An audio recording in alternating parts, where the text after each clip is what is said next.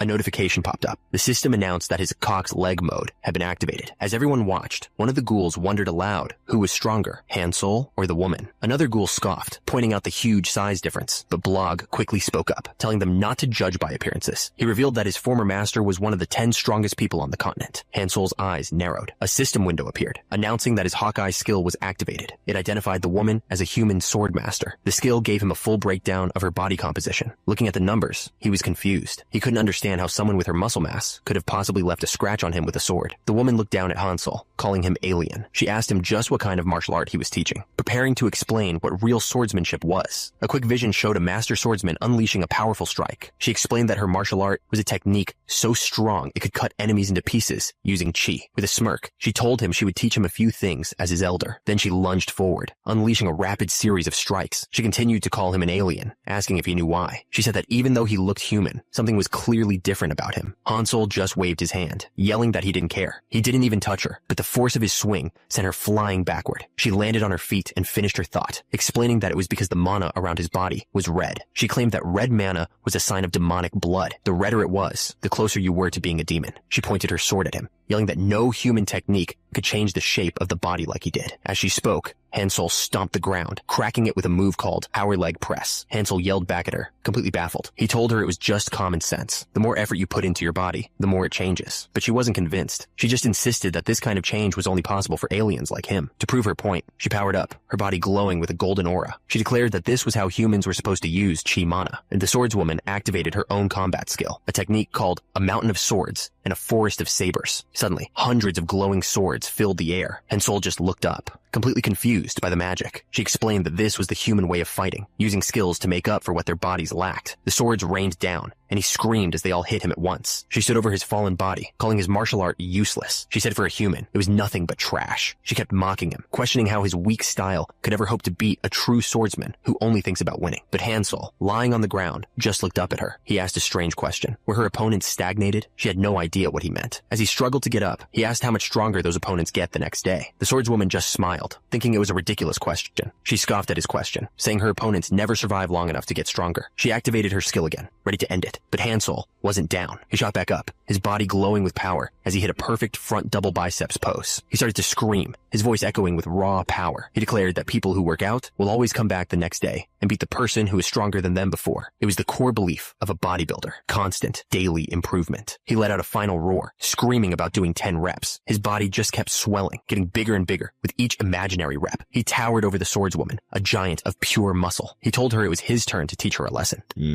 But just as the fight was about to start, someone called out to Blog, asking to speak with him. Blog was shocked to see his old friends, Leiper and Henderd. They both looked incredibly nervous. Leiper started to apologize. He explained that they thought Blog would hate them, so they went to their master for help. Blog was completely confused. He had no idea why they would think he hated them. Henderd explained their mistake. They thought Blog had left because they were pressuring him too much. Blog quickly corrected them. He said he was only staying to learn from Hansel and planned to return home when he was done. Hearing this, his friends' faces lit up with relief. The whole thing had just been a big misunderstanding. With that settled, they got excited. They asked Blog what kind of martial art he was learning from his new master. Blog admitted he didn't know much yet. He turned to one of the ghouls, asking the former Lord Nim to help him with a demonstration. Blog turned to his friends and asked them a question. He wanted to know if they remembered what their old master said was the most important part of learning swordsmanship. Leiper shot his hand up and yelled out the answer, the lower body. Blog confirmed he was exactly right. He explained that the exercise they were about to do, called squats, trains the entire lower body, especially the quadriceps. Blog mentioned that Hansel told them to learn the posture first to be safe, but he grinned and said it would be more fun to use weights right away. The ghoul looked worried. He asked if it wasn't too dangerous to use weights from the very beginning. Blog just smiled and said it was okay, because he would assist them. Turns out, his idea of assisting was having a giant hand pressed down on their head while he counted reps. The woman struggled to stand, using her sword to keep her balance, as the massive hand forced her down again and again. She screamed at him, asking why he was pulling his strength back. But then, Hansel's massive form loomed over her. He wasn't pulling back. He was gathering strength, explaining that in technical terms, it's called contraction and elongation. The woman watched, confused. She could hear her former students moaning in pain as a massive leg just kept going up and down, over and over. Turns out, Blog was using his giant energy hands to force his friends through the workout. The swordswoman was completely horrified, demanding to know what kind of training this was. Hansel stepped in, explaining that it was a forced repetitive squat, a key part of their training. He did admit, though, that they might get hurt, but instead of being angry, her expression completely changed. She suddenly got excited and declared that she wanted to add his exercises to her own training program. Hansel looked down at her, his presence seeming to grow larger and larger. He simply asked if she was serious. Blog asked her what she saw that made her change her mind. She had a strange look on her face and explained she saw the hot and sticky passion of sweaty men working out together. And just like that, they were united, not by swords or martial arts, but by the power of a good workout. As they rode, Blog suddenly grabbed the swordswoman's arm, his eyes wide with surprise. He couldn't believe how strong her arm muscles were and asked what kind of training she did. The swordswoman just laughed, asking if he was really curious. Blog was practically vibrating with excitement. He was desperate to learn her secrets. The swordswoman explained it was nothing special. Her muscles were just from swinging a sword all day for her job. But then she admitted she had a question of her own. She asked if it was really okay for him to teach her his advanced training methods without any kind of payment. Hansol just smiled. He told her it was more than okay. In his mind, the more people who worked out, the better it was for everyone. She looked back, still a little confused, and asked him to explain why he felt that way. Hansol laid out his grand vision. If everyone worked out, gyms would pop up everywhere. People could study all kinds of different training methods, and everyone would get stronger together. He explained his ultimate goal, to spread the culture of health across the entire world. The swordswoman just smiled. She told him he was a lot funnier than she'd expected. She was completely on board, promising to do him a favor anytime he needed one. Blog cheered, calling Hansol a great guy. That night, they made camp. Everyone gathered around the fire, resting after a long day. As Hansol was eating, one of the men with them walked over. He looked like he had something important to say. He started to explain that his home country was a very difficult place, telling Hansol that they were extremely discriminatory. The man went on, saying it wasn't just about outsiders. His people were against magic, different beliefs, and anything that wasn't exactly like them. He explained that the system favored their own kind, especially powerful figures called prosecutors. He was genuinely worried that Hansol and the ghouls would be targeted and get hurt. Hansol listened to the man's warning and agreed. This was a serious problem. The man suggested they should probably wait a bit and think things over before heading there. But then their conversation stopped. Everyone turned to look at something happening over by the horses. Hansol walked over to the horse feed and tried a little bit. A huge grin spread across his face. He recognized the texture immediately. It was the main ingredient for oatmeal. He had found oats. For a bodybuilder, this was like finding gold. He couldn't believe it. He yelled that it was a serious problem, that only horses were eating such perfect, clean carbohydrates. The other men just watched, confused. One of them muttered about the savage boy eating animal feed, saying it probably tasted awful. As the two men ate, one of them commented that monsters must have terrible eating habits. Suddenly, Blog loomed over them, pointing a finger. He told them that a monster would be sad to hear that. He then held out a bowl of food, saying he'd tried their combat rations and seemed to think they were pretty gross. The two men looked down at the dish in surprise. The man with the mustache couldn't believe it was their ration, admitting that it actually smelled really good. They both took a hesitant bite. Instantly, their eyes shot wide open. The flavor was nothing like they expected. Tears of joy streamed down the man's face. He described the taste as sweet and mild, but with a spicy kick. The red-haired man was just as emotional. He said the subtle spices were a miracle that brought back an appetite he thought he'd lost for good. The ghoul promised to share the recipe, but only if they stopped bad-mouthing monsters. The two soldiers immediately agreed. Later that night, Hansol found the woman named Rihanna sitting by the fire. He walked up and asked her about the march planned for the next morning. He reminded her that she'd promised to do him a favor. Rihanna looked at him and confirmed that she remembered. Hansol held out his hand, showing her a pile of grain. He said this was what he wanted. Rihanna looked at it suspiciously, asking if it was just cattle feed for the creatures he was raising. He just smiled brightly and told her that no,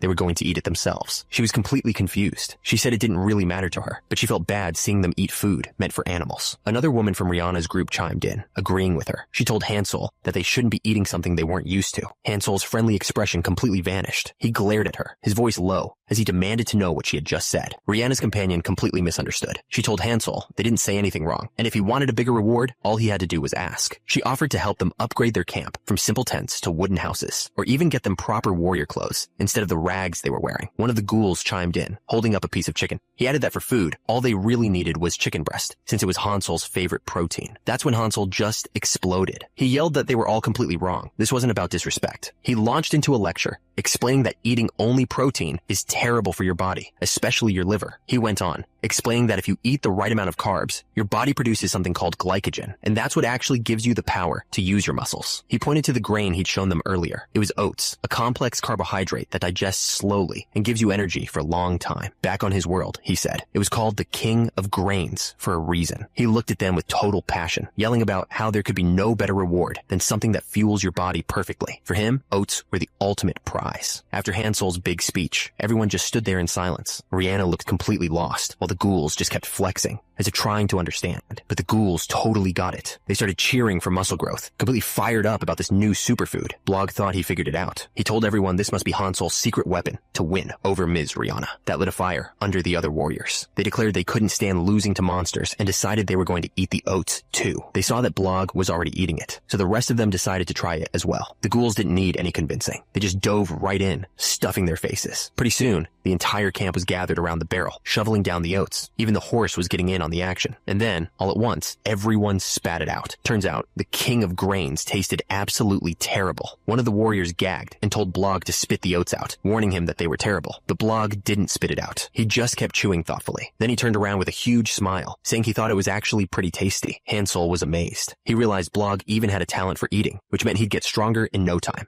Rihanna looked over at Hansel. She told him that while she didn't understand his excitement, she could see he was satisfied. With that, she made a promise. She would produce all the oats he needed to meet his conditions. Hansel was overjoyed. He grabbed her hands and shouted that she was the best, celebrating their new deal, while the others were still sick on the ground. With their business settled, the group headed back to the city. As they approached the main gate, the guards on the wall announced General Rihanna's return. The massive city gates slowly creaked open, and a rider came out to meet them. They walked past the guards in silence. The mood felt heavy. One of the ghouls leaned in close to Hansel. He quietly asked if Hansel remembered what he told him about this place. He described it as the country of weirdos, but also the best on the entire continent. All around them, people were already starting to whisper and stare. The ghoul finished his thought. This was a country that discriminated against people who were different. As they walked deeper into the city, they could feel everyone's eyes on them. The ghouls looked visibly uncomfortable as they walked through the streets. All the townspeople were whispering and pointing at them. Hansel, completely missing the point, nudged one of them with his foot. He told him to fix his pose. The ghoul just looked back, confused. He explained with a huge grin that everyone was just staring because they had such great bodies. The ghouls actually wondered if he was right. Blog, on the other hand, knew that was definitely not it. But the ghouls didn't care about Blog's doubt. They took a deep breath and immediately started flexing for the crowd. The townspeople just stared back, completely shocked by the sight of muscular monsters posing in the middle of the street. General Rion watched the whole ridiculous parade from her horse. She sighed, wondering to herself why she even liked these monsters. Finally, they arrived at Weirdo Castle. A man on a throne looked down at them and asked Hansel if he was really going to teach the general how to work out. The man on the throne looked down at them with a smug expression. He asked if the oats were payment for livestock. Hansel just smiled and corrected him, explaining that they were oats for a meal. The Lord was not impressed by his cheerful attitude. He made it very clear that he was only doing this as a favor for General Rion. He told them that if it wasn't for her, he wouldn't have let them take a single step inside the castle. General Rion bowed and thanked him for his kindness. Hansel, meanwhile, just seemed excited to be there. The Lord ordered him to teach the soldiers and leave without causing any trouble. But Hansel just offered to be his personal trainer too. To everyone's surprise, the Lord turned his head and agreed to the deal. But as they were led away, he glared after them. He was furious at Hansel's disrespect. The Lord sat on his throne, still fuming. He couldn't just let that disrespect slide. He'd been worried about General Rion's popularity for a while. He needed a way to turn the people against her. And just like that, he realized Hansel was the perfect opportunity. A wicked smile spread across his face. He shot up from his throne and called for a servant, ordering them to bring in the Tutula mercenaries. He was sure this would be the end of her. The very guests she brought into the castle would be her downfall. Meanwhile, at the soldier training ground, the men were going through their daily drills. An officer suddenly called for everyone's attention, announcing a special training session. He introduced the man beside him. You Hansel, the ghoul lord, brought here by General Rion herself. The soldiers started whispering immediately. They couldn't believe they were supposed to take orders from a monster. The officer shouted over them, warning that even if they didn't like it, disobeying the new instructor was a violation of military law. Hansel greeted the soldiers with a huge smile. He announced that he was their new special instructor, here to teach them how to work out. But then, his tone changed completely. He told them he didn't like the way they were looking at him, and ordered everyone to get down on the ground. The soldiers just stared, completely confused by the sudden command. He dropped to the ground to show them what he meant, yelling for them to stretch out their stomachs. The ghouls immediately followed his lead, dropping into position without question. But when Hansel saw the soldiers still standing there, he screamed, demanding to know why they weren't getting down. A few of the soldiers finally started to move, awkwardly getting down on the ground. But one of the older soldiers just scoffed, thinking the whole thing was a joke. He started shouting at the others, asking if they were really going to follow a monster's orders. The officer immediately yelled back, warning the cadet that calling instructor Hansel a monster was an insult to the general.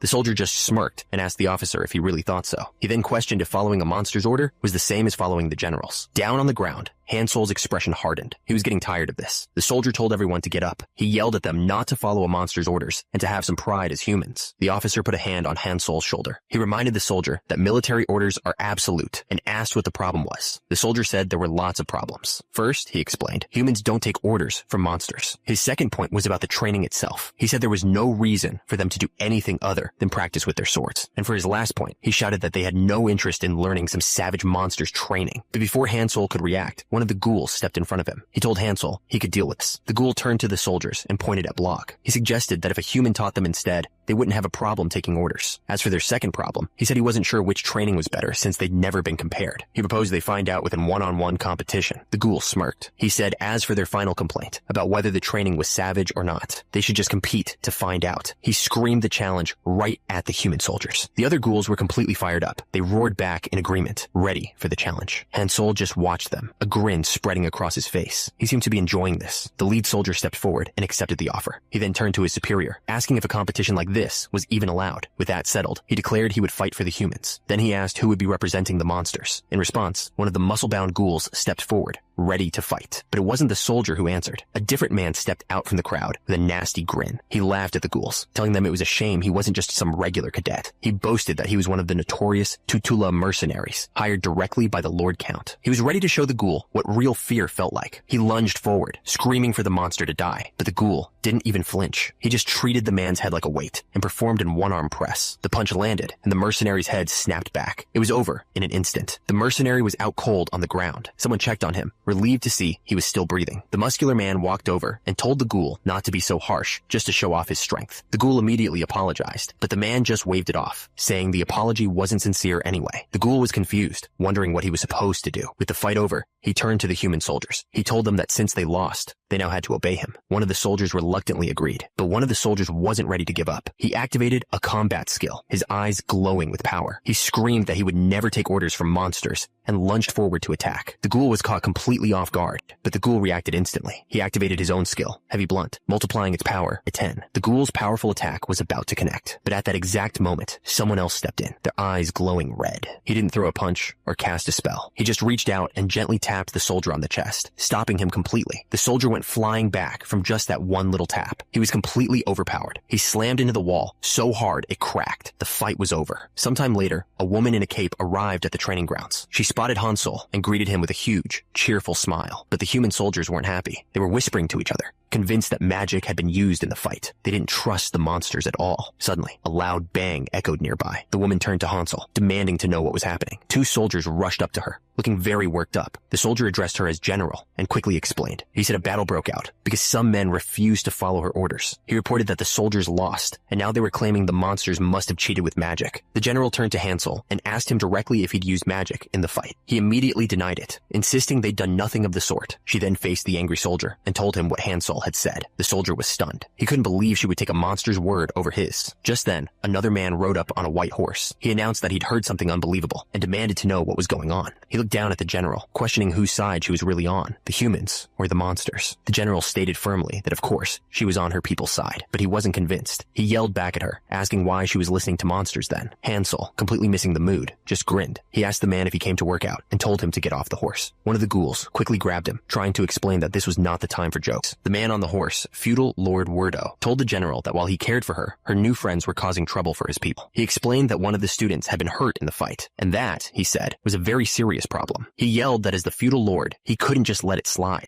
So, as feudal Lord Wordo, he made his decision. He pointed at General Ryan and exiled her for 2 years. The general's eyes went dark with rage. The lord immediately looked terrified, realizing he might have gone too far. The human soldiers immediately started shouting. They begged him to take back the order and just let them kill the monsters instead. But Wordo wasn't listening. He was still thinking about the look in the general's eyes, admitting to himself he'd almost wet his pants. With the chaos still settling, General Ryan turned to Hansol. She apologized for not being able to take care of him properly after bringing him into this mess. But Hansol just smiled and told her not to worry about it. He knew that things don't always go according to plan. The general then asked the lord to at least let the monster's friends stay, as they had promised. The lord agreed, and with that, everything was settled. That's when the general exploded, screaming for everyone to be quiet. She laid into the soldiers, furious that they would dare talk back to the Lord's order. When one of them tried to argue, she immediately shut him down. She called them brats, saying she now realized their problem wasn't just prejudice, but a total lack of respect. But then she said maybe this was a chance for things to change. She bowed her head, accepting her fate. She said it was time for her to step aside so that new people could grow. She thanked the Lord, saying she'd use the 2 years of exile to rest before coming back. As she thought about the future, the soldiers couldn't believe it. They whispered amongst themselves, wondering if their general was actually going to leave. Suddenly, General Ryan let out a wild laugh. She said things would be fun when she came back. The ghoul just stared, completely confused by her behavior. Later that night, things were quiet. On a castle wall, a man was counting his earnings. He thought to himself that if he just kept this up a little longer, he'd have enough money to quit doing dirty work for good. He remembered someone named Belle loved flowers and wondered if he should open a shop for her. The thought made him blush. He opened a locket, looking at a picture of his family. He promised his daughter that he would be home soon, but that memory was from a long time ago. It was from before everything burned. His entire village had been set on fire, and people ran for their lives. He screamed as his world burned around him. The entire village was in chaos, engulfed in flames, and watching it all from above was a man with blue hair. He let out a quiet, chilling laugh. He turned to his captive, a woman named Elise, and said it had been a while. He laughed, saying their hometown was giving them such a beautiful welcome. Behind him, a massive creature held Elise tightly. He held out his hand, mockingly asking his princess for a dance. Elise just stared back at him, saying nothing. He took her hand anyway. He started humming a tune, forcing her into a slow dance right on the edge of the cliff. Below them, the entire village burned to the ground. A man named Blog and his companion said goodbye to their master and the others, getting ready to head out. As they walked, she asked Blog why he was with her. He explained that he didn't have any training that day and heard they were going to gather something. He told her he'd asked for permission to come along, and whoever was in charge had said it was fine. She suggested they visit a certain place, but Blog immediately got nervous. He was worried they'd get in trouble if the feudal lord found out. She just laughed off his concerns, completely sure of herself. With a big smile, Blog agreed, and she told him she would lead the way. As they walked, she complimented him, saying his voice sounded much stronger now. He just laughed, happy to hear it. She teased him, saying if he got a little braver, she'd even marry him. He shot back, asking if she wasn't like 60 years old already. That was the wrong thing to say.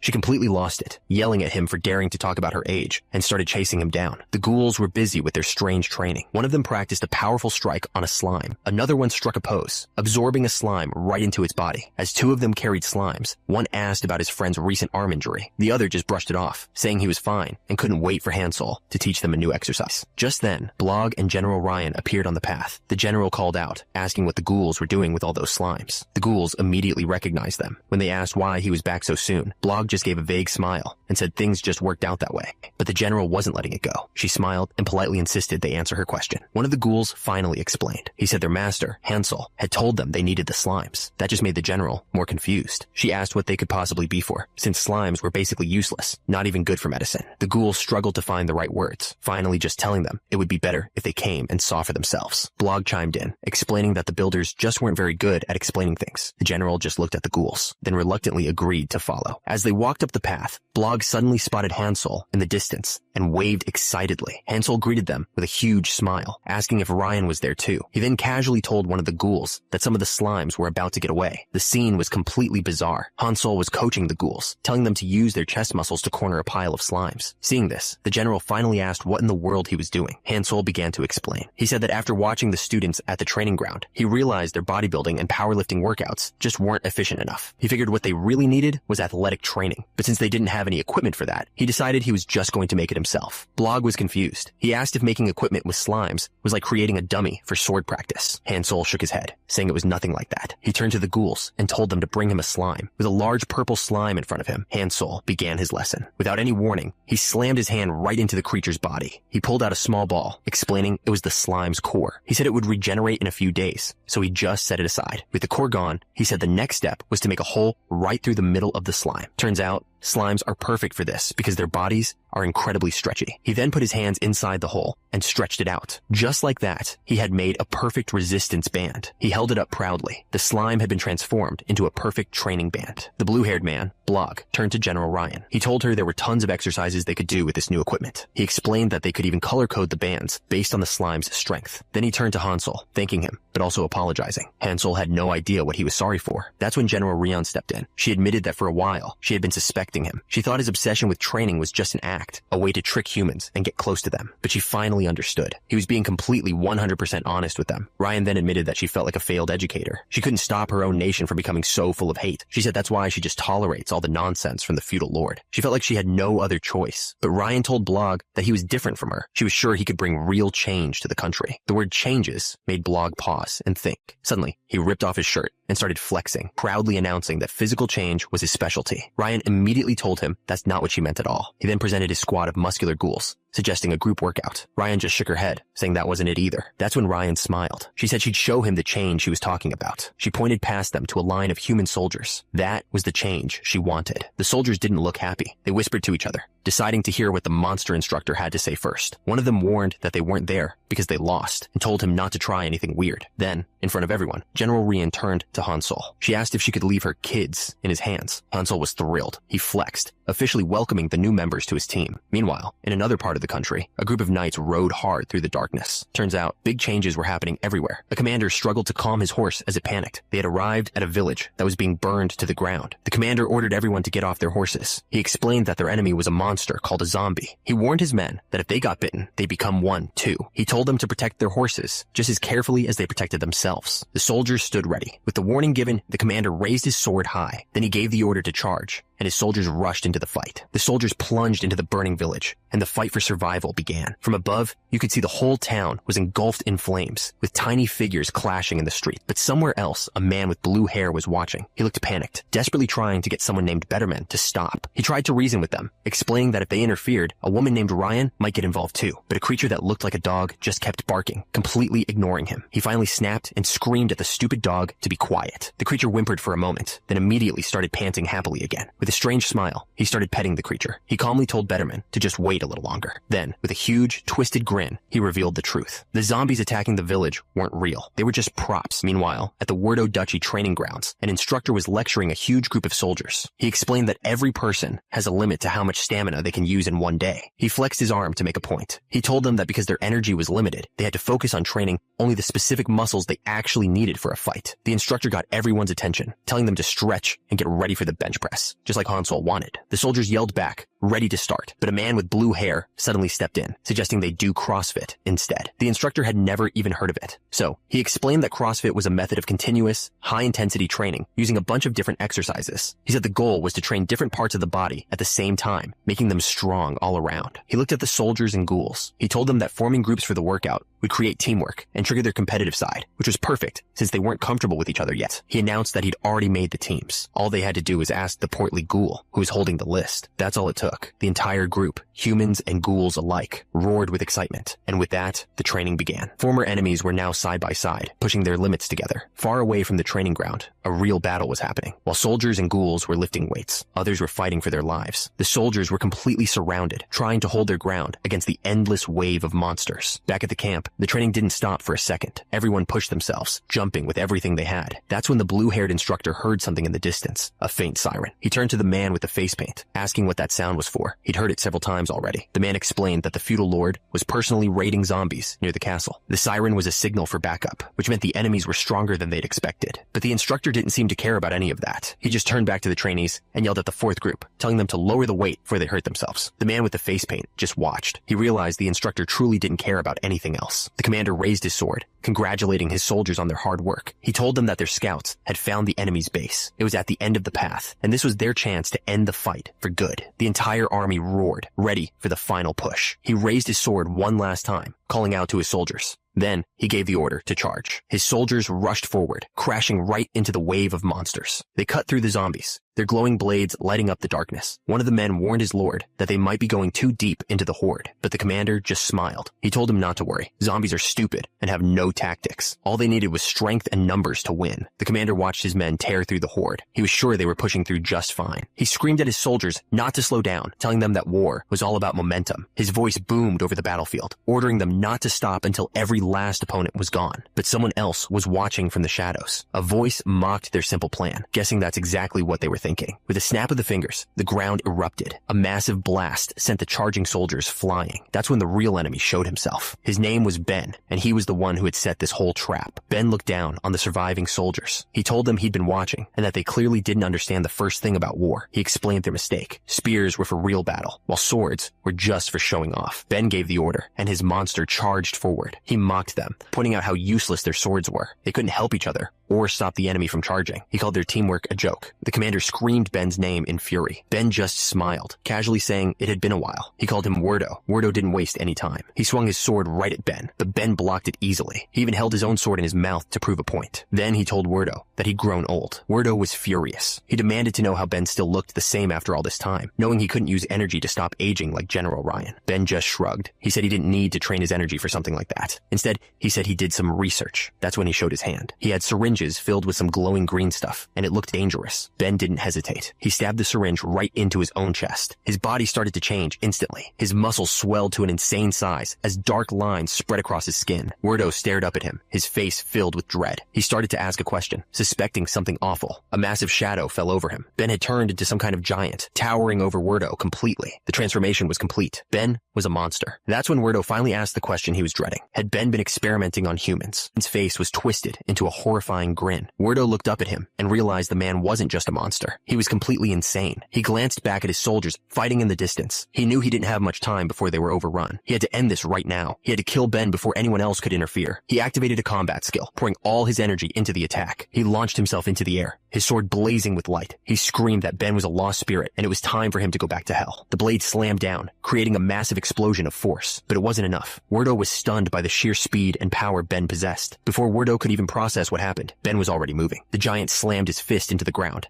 and the entire area erupted. Werdo hit the ground hard. That last attack had almost killed him. He knew he couldn't win with pure strength. His only hope was to predict Ben's moves and find an opening. He activated a combat skill, pouring all his energy into his sword to block the incoming punch. But the force behind the blow was insane. In that instant, Werdo knew for sure Ben was way more powerful than him. His block shattered, and he was sent flying. He slammed into the side of a cliff with incredible force. The crash carved a huge trench through the forest, a clear sign of Ben's monstrous power. Werdo's whole body was trembling. He knew it was over. Ben was just too strong. Werdo couldn't wrap his head around it. Even with those strange experiments, there was no way anyone should be this strong. Ben grinned, saying he knew exactly what Werdo was thinking. He explained that his power was simple. It was just progress, and called him an idiot for not realizing it. He told Werdo that his biggest problem was being stuck in the past. By focusing only on swords, he never got any stronger. He looked down at him with disgust, calling him a fool who never learned anything new. Werdo tried to argue back, bringing up the incredible strength of General Ryan. Ben just smirked, saying he knew her very well. But then Ben asked him a simple question. Did he even understand what an average was? He pointed right at him, telling him to just look at the situation they were in now. Werdo asked what he meant by that, and then his eyes widened. It all clicked into place. Ben's creatures tore through Werdo's army. It wasn't a battle. It was a slaughter. Ben asked if Werdo really thought they were evenly matched. The answer was obvious. This was a complete massacre, driven by overwhelming strength. Ben explained that just because one person is strong, it doesn't mean they're the standard for everyone. Werdo couldn't believe it. His soldiers were losing. Ben looked down at him, completely unimpressed. He asked if Werdo was seriously still in denial after seeing all this. He was done talking. He told Werdo to just die. The system announced his move, combat skill, 9 hidden twin sword. With a single swing, he unleashed a massive wave of energy straight at Werdo. Just as the attack was about to hit, one of Werdo's soldiers jumped in front of him. He screamed for his commander to get back, ready to take the full force of the blow. But Werdo didn't stay. He turned and ran. He left his loyal soldier to face the monster all by himself. Ben watched him go, laughing. He couldn't believe Werdo was still only thinking about saving his own skin. The soldier knew it was over for him. He used his last breath to scream at the others to retreat. He told them the battle was lost. Their only hope was to run back to their own land without stopping. He urged them to follow their lord and live to fight another day. With his men safely escaping, he turned to face his fate. He shouted his name was Ivan, ready for his final stand. Ben's attack came down with incredible force. Ivan didn't stand a chance. His sword shattered. The soldiers rode hard, leaving the battlefield behind. One of Ben's monsters asked if it should chase them, but Ben told it to stand down. He said there was no need. They already knew exactly where the soldiers were going. He called Werdo an idiot, guessing that he'd run back and gather everyone he could to fight them. And in doing so, Werdo was just making their job easier. Far away, Werdo was riding for his life, completely panicked. He couldn't get the image of those monsters out of his head. He had no idea how anyone could possibly beat them. As Werdo and his men ran for their lives, he couldn't wrap his head around what he'd just seen. It was impossible. Meanwhile, somewhere else entirely, Hansel was in the middle of his own kind of battle. He just kept lifting, counting every single rep. His face was pure focus. Nothing else in the world mattered except the next number. He just kept riding, his mind racing. This couldn't be happening.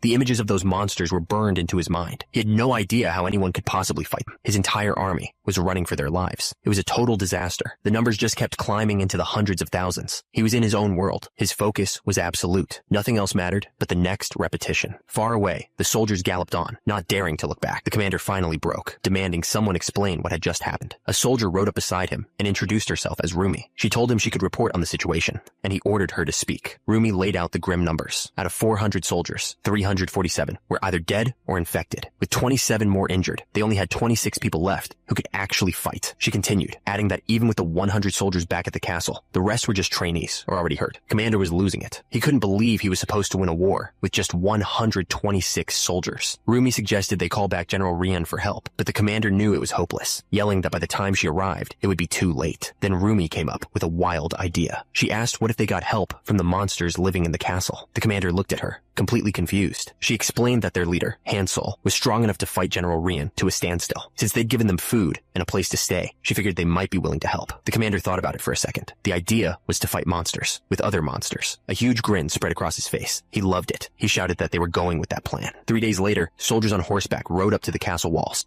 They headed straight for the training grounds. The commander rode forward, yelling for everyone to stop what they were doing and gather around. Hansel and his trainees were in the middle of a workout. They all looked up, confused by the sudden order. Rumi shouted at them, demanding to know what they were doing and telling them to obey. Finally, Hansel and his group stopped their training and walked over to see what was going on. The commander looked down from his horse and asked if he was speaking to Hansel. Hansel just smiled and asked if he was there for personal training. The commander wasn't amused. He told Hansel he wasn't there to work out. He was there to give the monsters an order. The commander yelled that it was time for these lowly beings to repay their debt for being allowed to stay in the castle. He gave them a direct order: kill the zombie army that was getting closer. But Hansel and his trainees just stared back with blank faces. They didn't seem to understand a single word. The commander gritted his teeth in frustration, wondering if they were too stupid to even understand him. He decided to try a different approach, offering them a chance to die with honor. He even made a special offer to their leader, Hansel, promising him citizenship in their great nation. He called it the best deal they could ever get and told them to show off that freaky thing they called a workout. And in response, one of the trainees shouted out a command, not for battle, but for a pose: front double biceps. In perfect sync, all the trainees hit the pose, their muscles flexing under the sun. The commander just stared, completely confused by what he was seeing.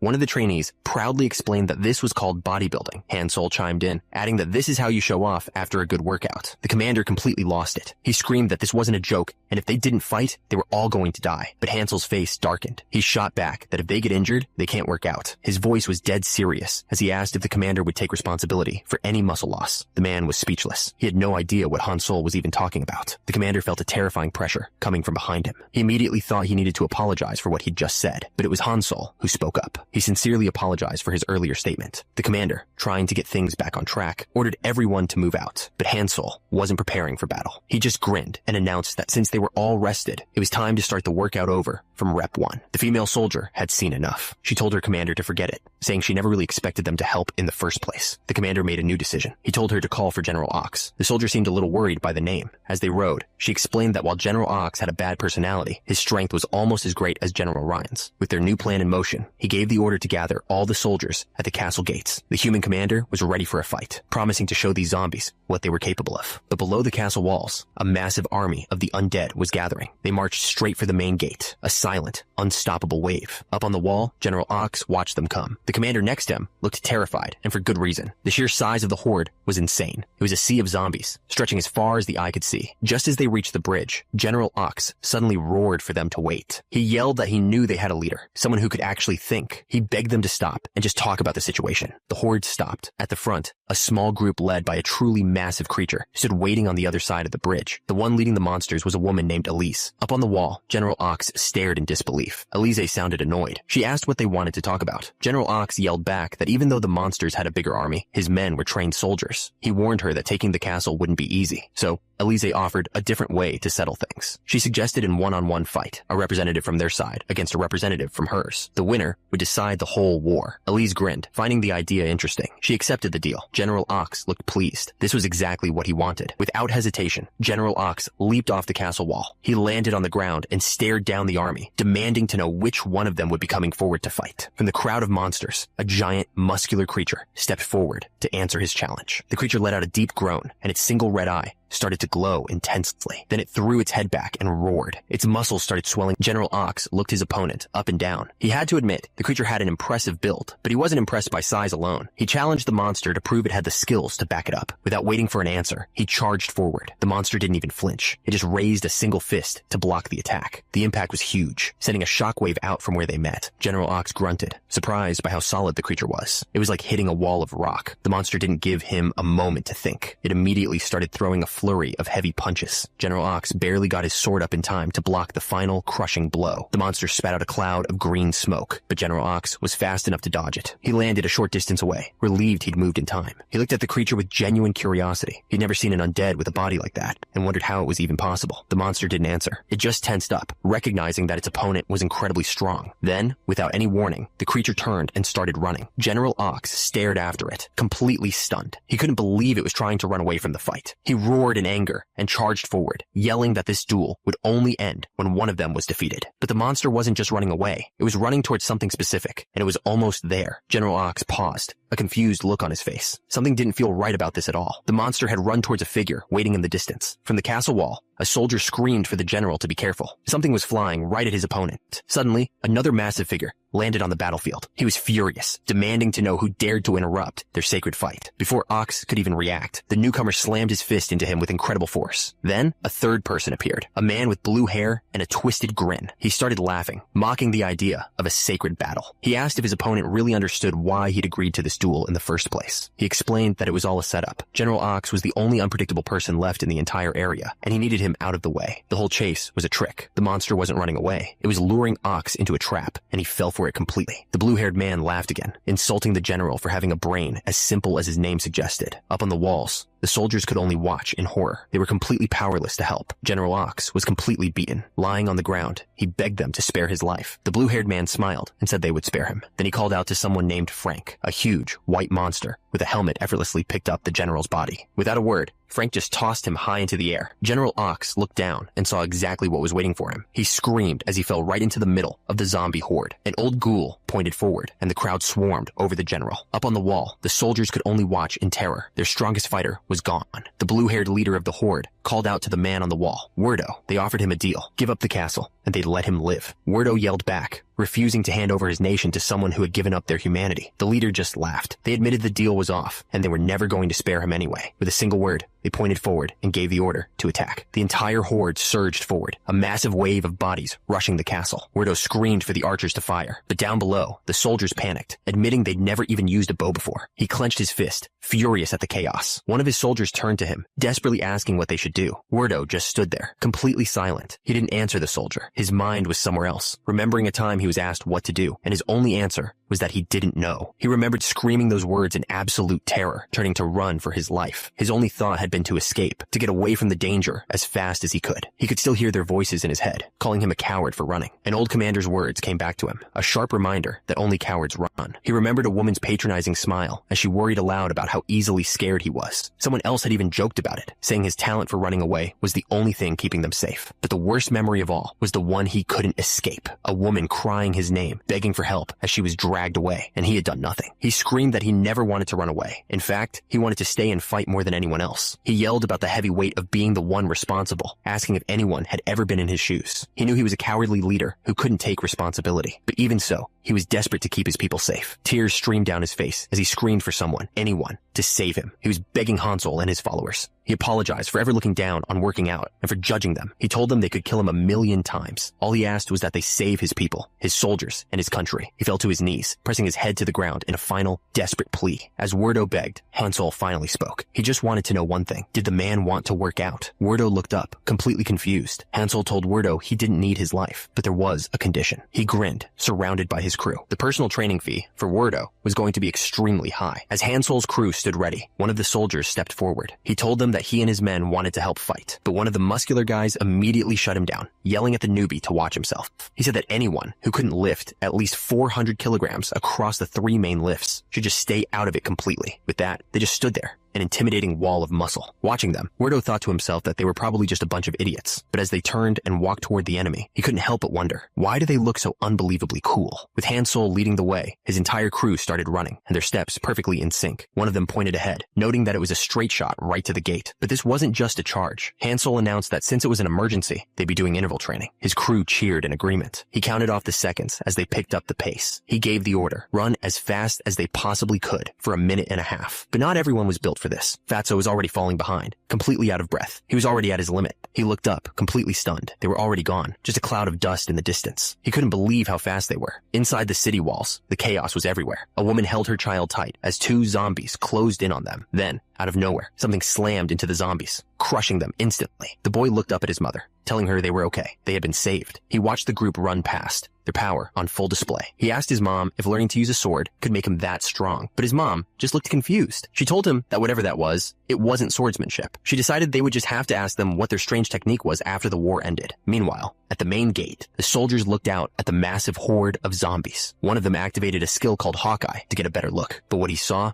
didn't make any sense. He saw a group of what looked like zombies running towards them, shouting nonsense. He figured they must be thirsty. Fatso ran up to Halsin, looking panicked as he tried to explain the situation. He started to say that the creatures were zombies, but Halsin cut him off. He told Fatso not to bend his back while resting because it was bad for his posture. One of the other men explained that the zombies had no thoughts and were just driven by hunger. He figured they were just moving corpses, so he wouldn't feel bad about taking them down. With the enemy identified, Fatso turned to Halsin and asked him what he was going to do. Halsin looked over at the main gate. A huge crowd of zombies was already pushing its way through. A huge grin spread across his face. He had an idea. He would just push them all out with his chest muscles. Fatso was completely speechless. Halsin asked what was wrong. Fatso quickly insisted that it was a great plan, and then asked if he could be the one to lead the team. Halsin just smiled and told him to do as he wished. A strange grin spread across Fatso's face. He was clearly excited to be in command.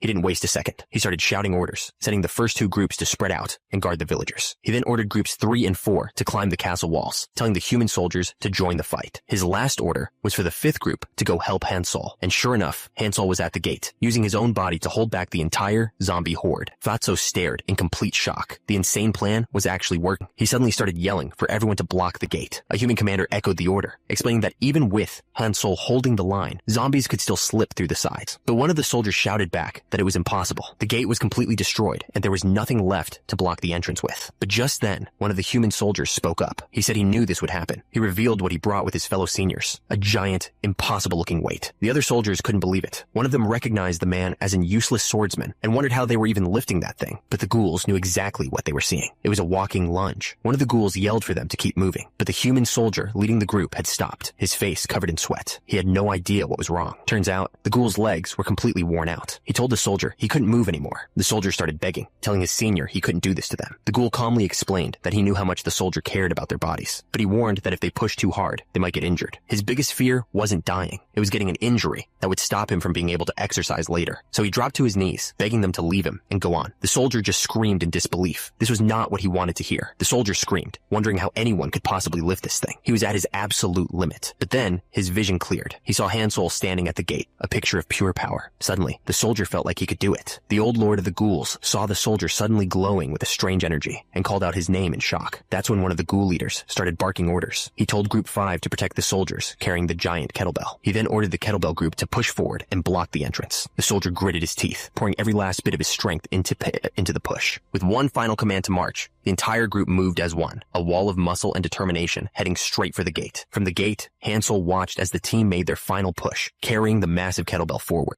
The soldier and the ghouls strained under the impossible weight, their bodies screaming with the effort. With one last heave, they slammed the kettlebell into the entryway, perfectly blocking the gate. After it was done, the soldier and the ghoul just stood there, completely drained and dripping with sweat. They had given it everything they had. That's when Hansol walked up to them. He told them he was impressed with how carefully they carried the kettlebell. He looked at the exhausted crew and told them they did a good job. One of the ghouls threw his fist in the air, yelling that they had finally blocked the castle entrance. They had done it. With the gate finally blocked, Hansol gave the kettlebell group the order to take a well-deserved rest. But the battle wasn't over. The ghoul chief immediately started shouting new commands, telling every other group to join Hansol and push the zombies back. Without a moment's hesitation, the ghouls charged forward, getting into formation for the attack. Hansol stood at the front, ready to lead the charge against the undead horde. As they started pushing the zombies back, one of the human soldiers looked confused, asking if he was even doing the move correctly. Hansol yelled instructions from the front, telling him to put more strength into his chest. The soldier immediately understood and followed the order. But the zombies weren't just a weight to be pushed. They were fighting back, screaming and clawing at them. One of the ghouls got caught in their grasp. From the top of the wall, a lookout screamed a warning, telling them not to get bitten. The lookout kept screaming, warning that a single bite would turn them into one of the undead. The ghoul, who was bitten, suddenly froze, his body tensing up. He let out a huge scream as his muscles started to swell and bulge, but then he just stopped and turned to his friend. They started laughing,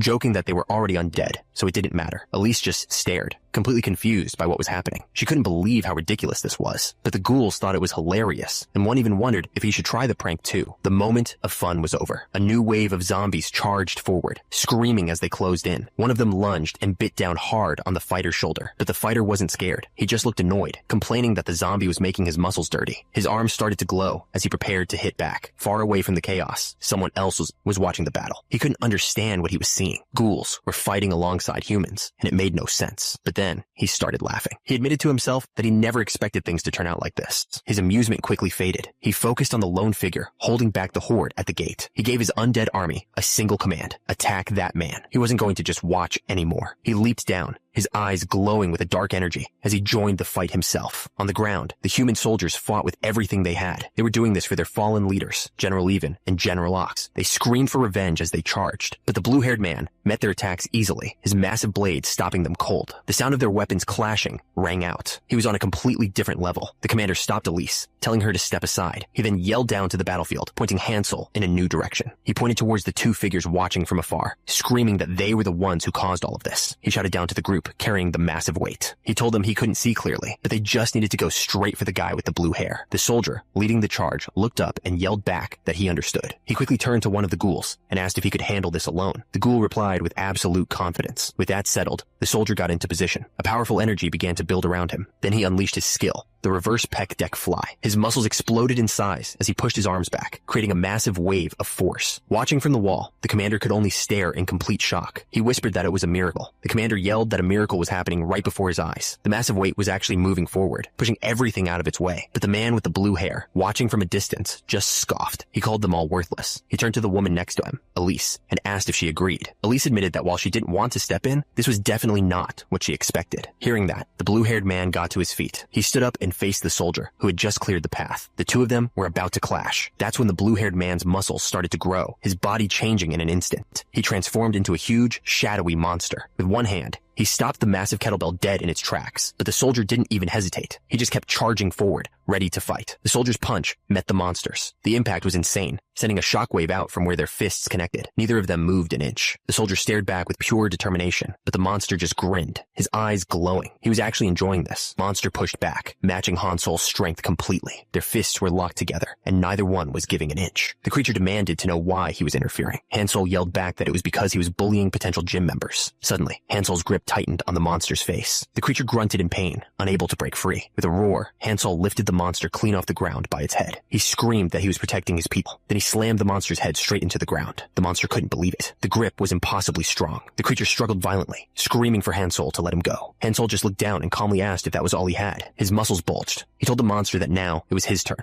Hansol unleashed his next move, the mountain climber. He lifted the monster by its head and drove it straight into the earth. The impact shattered the ground beneath them. The crack he created just kept going, tearing a massive trench across the battlefield. But he wasn't done. Hansol was dragging the monster through the dirt at an impossible speed. Far from the main fight, a woman in a hat watched silently. Next to her, a huge wolf creature let out a roar, spitting out a pile of bones. Meanwhile, another battle was raging on. A warrior was locked in a fierce fight with a shadowy monster. The woman watched him, worried. She knew he was in serious danger. From the shadows, a commander gave a new order: eliminate all the risks. A creature covered in blades stood at attention, ready to move. And just like that, the hunt was on. The bladed creature and the wolf took off, speeding through the forest. The two creatures finally clashed in a blur of motion. Their fight was so fast, all you could see were the sparks from their blades hitting. The bladed creature stopped and demanded to know who the woman was. She introduced herself as Rain, explaining she was related to someone named Ryan. Rain easily blocked attacks from multiple creatures at once. The main one then gave her a mission: go find someone named Ben. The wolf creature charged forward, but Rain just smirked. She mocked them, asking if they really thought simple swordsmanship would be enough to stop her. The creature simply replied that yes, it did. It stood ready, blades extended, prepared to prove her wrong. But while they were distracted, another group saw their chance. One of them yelled for the others to pull. They were using some kind of massive slingshot, pulling back a huge ball of energy. With a final shout, they let it go. The energy projectile flew through the air, heading straight for its target. The massive ball of energy, a skill called Heavy Blunt, shot through the air. But it wasn't just one. High above, the attack multiplied by 10. Down below, the crowd could only stare up in horror. A moment later, the sky fell. The energy blasts rained down like a meteor shower, creating massive explosions across the battlefield. In the middle of the chaos, a leader started yelling out orders. He sent the first group to check the village for any zombies that were left. He then ordered the second group to guard the front gate while it was being repaired. Finally, he told the third and fourth groups to stop pushing the enemy back and to start a real fight. Watching from a tower, one of the men seemed worried. He admitted that the half-monster Hansen was powerful, but said the real threat was the one leading the war, a monster named Gulord. Just then, a giant, shadowy figure appeared, looming over everything. Meanwhile, an old man watching from afar remembered a legend his grandfather told him, a story about monsters who had once sided with humans. The memory was of the War Dragon, a legendary hero from a great war. The bald creature on the battlefield paused. He had no idea why that name suddenly popped into his head. The fight was intense. Hansel grabbed the creature and slammed its head into the dirt. In an instant, the creature's head hardened, growing sharp spikes all over. It then smashed its spiked head right into Hansel's chest. But the attack didn't even faze him. Hansel just held the creature in place and calmly started giving instructions on which muscle to use. Elsewhere on the battlefield, Hansen was being held by the throat. He was losing his mind, wondering what in the world these lunatics were doing. The creature struggled, realizing its head was completely stuck. As it panicked, one of the monster dogs started barking wildly. The creature unleashed its special skill, Bone Aid. Turns out, it was a mix of wind magic and necromancy, a really advanced technique. The bones were almost as strong as steel. An attack like that could easily destroy someone's head, and this powerful storm of bones slammed right into Hansel, but it didn't even leave a scratch. To him, it felt more like a deep tissue massage. The little monster dog started barking excitedly, like it was cheering him on. Meanwhile, Hansen was still being choked. He grunted in pain, realizing he had no other choice. He was about to use a method he never wanted to touch. He stared at his captor and warned him that whatever happened next was his own fault. The blue-haired man was completely sure of himself. He thought there was no way Hansen could possibly break his grip, but then he felt his fingers being forced apart. His eyes shot open in disbelief. Hansen had become a shadowy monster with a terrifying grin. He mocked the man, asking if he really thought his grip was so strong after all. Blue-haired man couldn't hold on. Hansel's neck muscles were just too thick. Now free, Hansel landed a single, powerful punch. The blow sent the man flying straight up into the air. Hansel watched as he crashed back down to earth, far in the distance. But he wasn't done. He shot back up, moving so fast he was just a blur, laughing wildly. The attacker zipped all around him, mocking him for being too slow to even see his movements. Hansel just watched, completely unfazed. He understood what was happening. It was all about muscle contractility. The man transformed into a strange creature made of pure muscle. He grumbled that he was being forced to use a special power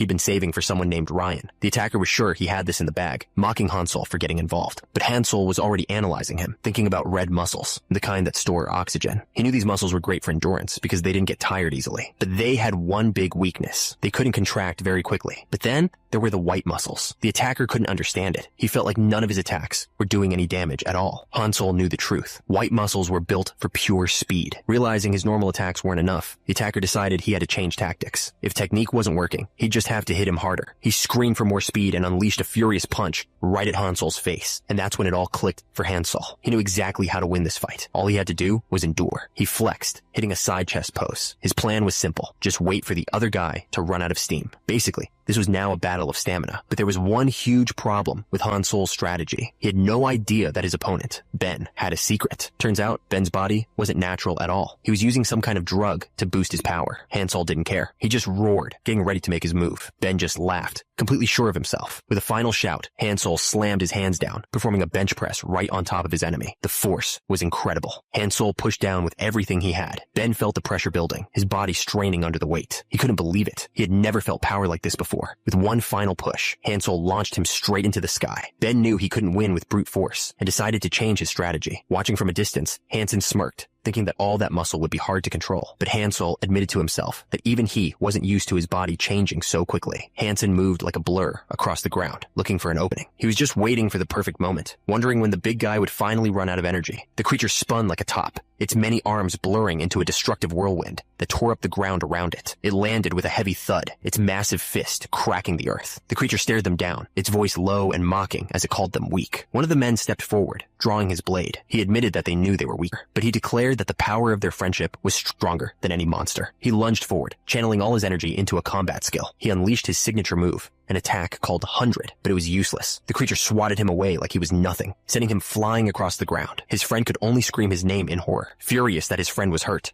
the warrior screamed and leaped into the air, bringing his giant sword down on the monster. He activated his combat skill, Quicksword Chaos, pouring all his energy into the strike. But then he saw it. His friend was lying on the ground, directly in the path of his attack. He tried to pull back, but the momentum was too strong. He couldn't stop the swing. The blade stopped dead, just inches from his friend's face. The warrior looked up in disbelief. The monster had caught the massive sword with its bare hands, thinking to itself how weak the attack felt. He was completely frozen, unable to process what had just happened. Then he looked around. The entire army of zombies had stopped advancing. They were just standing there, waiting. Nothing made any sense. The warrior looked up from the ground. A massively built man stood over him, complimenting his skill. It was Hansel. He remembered the final move, a single, overwhelming strike that ended the fight instantly. He just stood there, completely stunned by the difference in their strength. After a moment, he understood what he had to do. He turned to his monster companion, Frank, and told him to stand down. He had seen enough reason to join the bodybuilders. Far away from the battlefield, on the outskirts of a coastal town, things were quiet. But that peace was broken by a messenger, running as fast as he could and shouting for his general. Hearing the desperate cries, General Rian looked up, knowing something was very wrong. General Ryan calmly looked at the man who had just burst in. She asked him why he was in such a hurry to kick down her door. She gave him a sly grin, teasing him about being so eager to see her. The messenger wasn't laughing. He shouted that this was no time for jokes, and that things were really bad. Ryan told him to catch his breath and just explain what was going on. The man slammed his hands on the table and yelled that they were under attack by a group of zombies. He desperately told her that they needed her strength right now, but Ryan just laughed it off. She said she thought it was something serious, and that the army could easily handle a few zombies. The messenger explained that while the army could probably handle it, the real problem was who bought the zombies. He told her it was Ben. That name made her freeze, but a moment later, she just threw her head back and started laughing. The messenger yelled that this wasn't a joke. He couldn't believe the general was laughing at a time like this, but Ryan was totally calm. She asked him when else they could laugh, if not during a crisis, and just felt sorry for Ben. The messenger didn't understand. Ryan explained that they had two powerful shields protecting the castle, so there was nothing to worry about. The first was a reliable ally named Hansel. The second was her own niece, a woman named Lying Windshield Viper. Ryan boasted that her niece was destined to become the strongest person on the entire continent. The woman got into a low stance, ready to explode into action. She called out the name of her move. Bird Dog Crunch goes way back to the dark ages of the continent, a time when war was all anyone knew. Back then, the elves were treated terribly. They hated exercise and fighting, which made them easy targets. That all changed when a human doctor named Tidal Pilates created a special workout just for them. The elves took that workout and turned it into a powerful fighting style. It's called Lates. Rain lived in the elf forest her whole life, and she mastered their style completely. She moved with perfect flow, almost like she was dancing. Within 7 years, she even created her own move, the blast stroke exercise. She had become a true master, creating techniques all her own. The knight-like figure watched Rain suspended in the air. She was sure there was no way for Rain to dodge an attack from up there. Announcing her plan to end the fight, the knight shot upwards like a missile, right at her target, but Rain was ready. She performed a perfect rollback, flipping backwards in mid-air to avoid the charge. Then, she used a move called roll-up, somehow attaching a line to the knight and pulling her even higher. The knight was completely caught off guard, now just being dragged along for the ride. With incredible precision, Rain landed perfectly, her foot pointed right on the tip of the knight's weapon. She flexed her foot, using the knight's own momentum against her. The move was complete. Rain stood perfectly balanced on the weapon's tip, looking down at her opponent. She told the knight that this fight was already over, but the knight wasn't giving up. She stared up at Rain and declared that she wasn't finished yet. Rain just smirked. She called out the name of her next technique and began to spin rapidly on the tip of the weapon. The force was immense. The knight was slammed into the ground as Rain used the momentum to launch herself high into the air.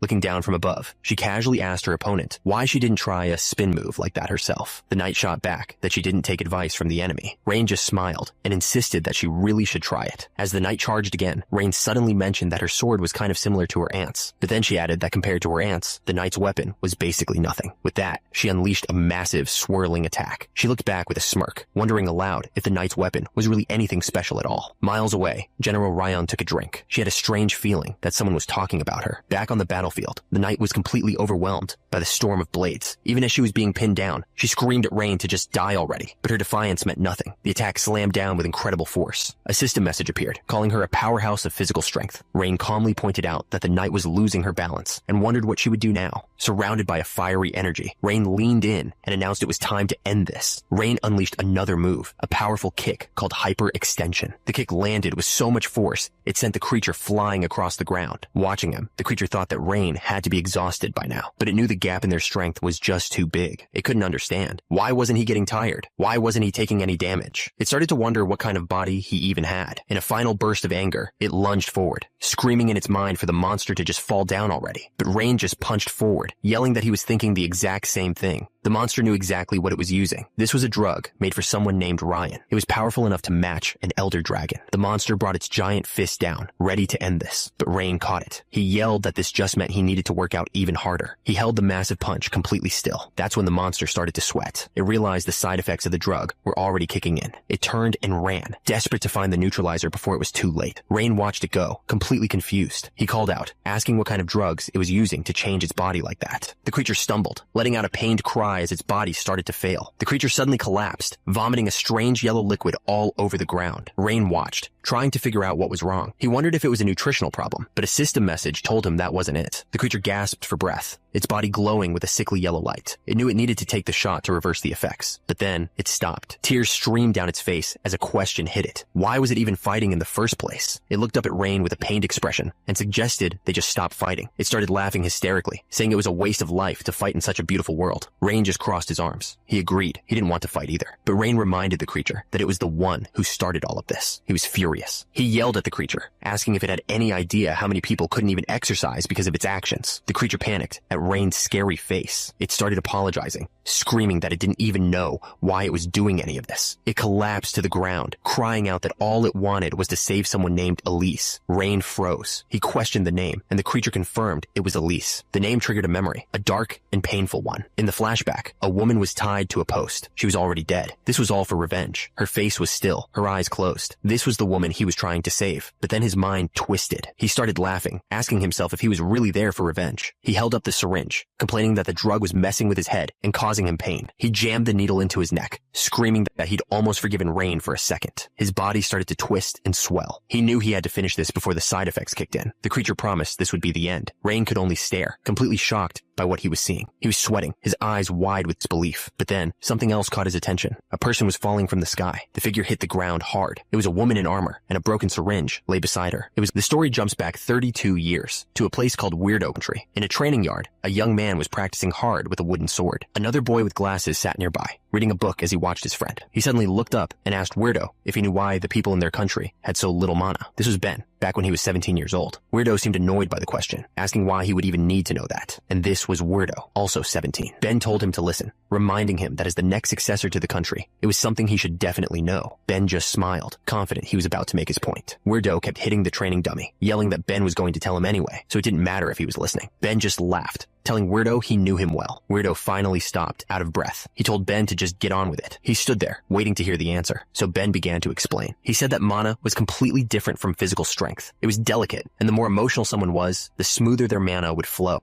He was getting all of this from a book called The Essence of Magic. The problem, he continued, was their country. People were so tied up in rules and being self-conscious that they always suppressed their emotions. This constant pressure, he explained, was like being tied up and watched by everyone. He said that was the exact reason why his people couldn't have much mana. It was like the container for their mana was just too small, and because of their culture, they had no way to make it bigger. But Weirdo didn't seem to care. He argued that mana was a curse for wizards, and that their people's true power and identity was physical strength. He looked completely serious when he said it. Ben just laughed, telling him he sounded as lame as a politician. Weirdo turned back, clearly irritated, and warned Ben that he was pushing his luck. Weirdo told him to drop his useless magic research. He tossed a wooden sword on the ground and challenged Ben to a spar instead. The two of them started sparring right away. Almost instantly, Weirdo saw the huge gap in Ben's defense. With a powerful yell, he swung his sword. Ben went down hard, crying out in pain. Weirdo announced the score. It was 123 to 43. Ben just stared up at him, completely exhausted. The difference in their strength was obvious. That's when a woman named Elise showed up, watching from the side. As Ben walked away, his master called out, criticizing his lack of endurance despite his talent. Ben just scratched his head and admitted that he didn't enjoy swordsmanship, but the master insisted it was only because he hadn't reached the level where it becomes fun yet. Elise, on the other hand, looked like she was having a great time. The master told Ben to look at WIRDO as an example of someone who was truly having fun. Elise playfully punched Weirdo in the chest, but he just stood there, looking completely serious. Turns out, Weirdo wasn't enjoying it one bit either, but a voice from the side cut in, disagreeing with the master. The person claimed it wasn't about fun. Ben just didn't have any talent for the sword. Ben spun around, furious, demanding to know who said that. The master just laughed, saying Ben's outburst almost made him forget to introduce someone. A woman with dark hair watched from nearby, looking amused by the whole thing. He announced that starting today, Ben would have a new sparring opponent. He called her his special student, Elise, and there she was, a girl with white blonde hair, holding a wooden sword and looking completely calm. Elise just laughed. She didn't think they could win, even if both of them attacked her at the same time. Ben couldn't believe what he was hearing. He yelled out, calling her a mere woman.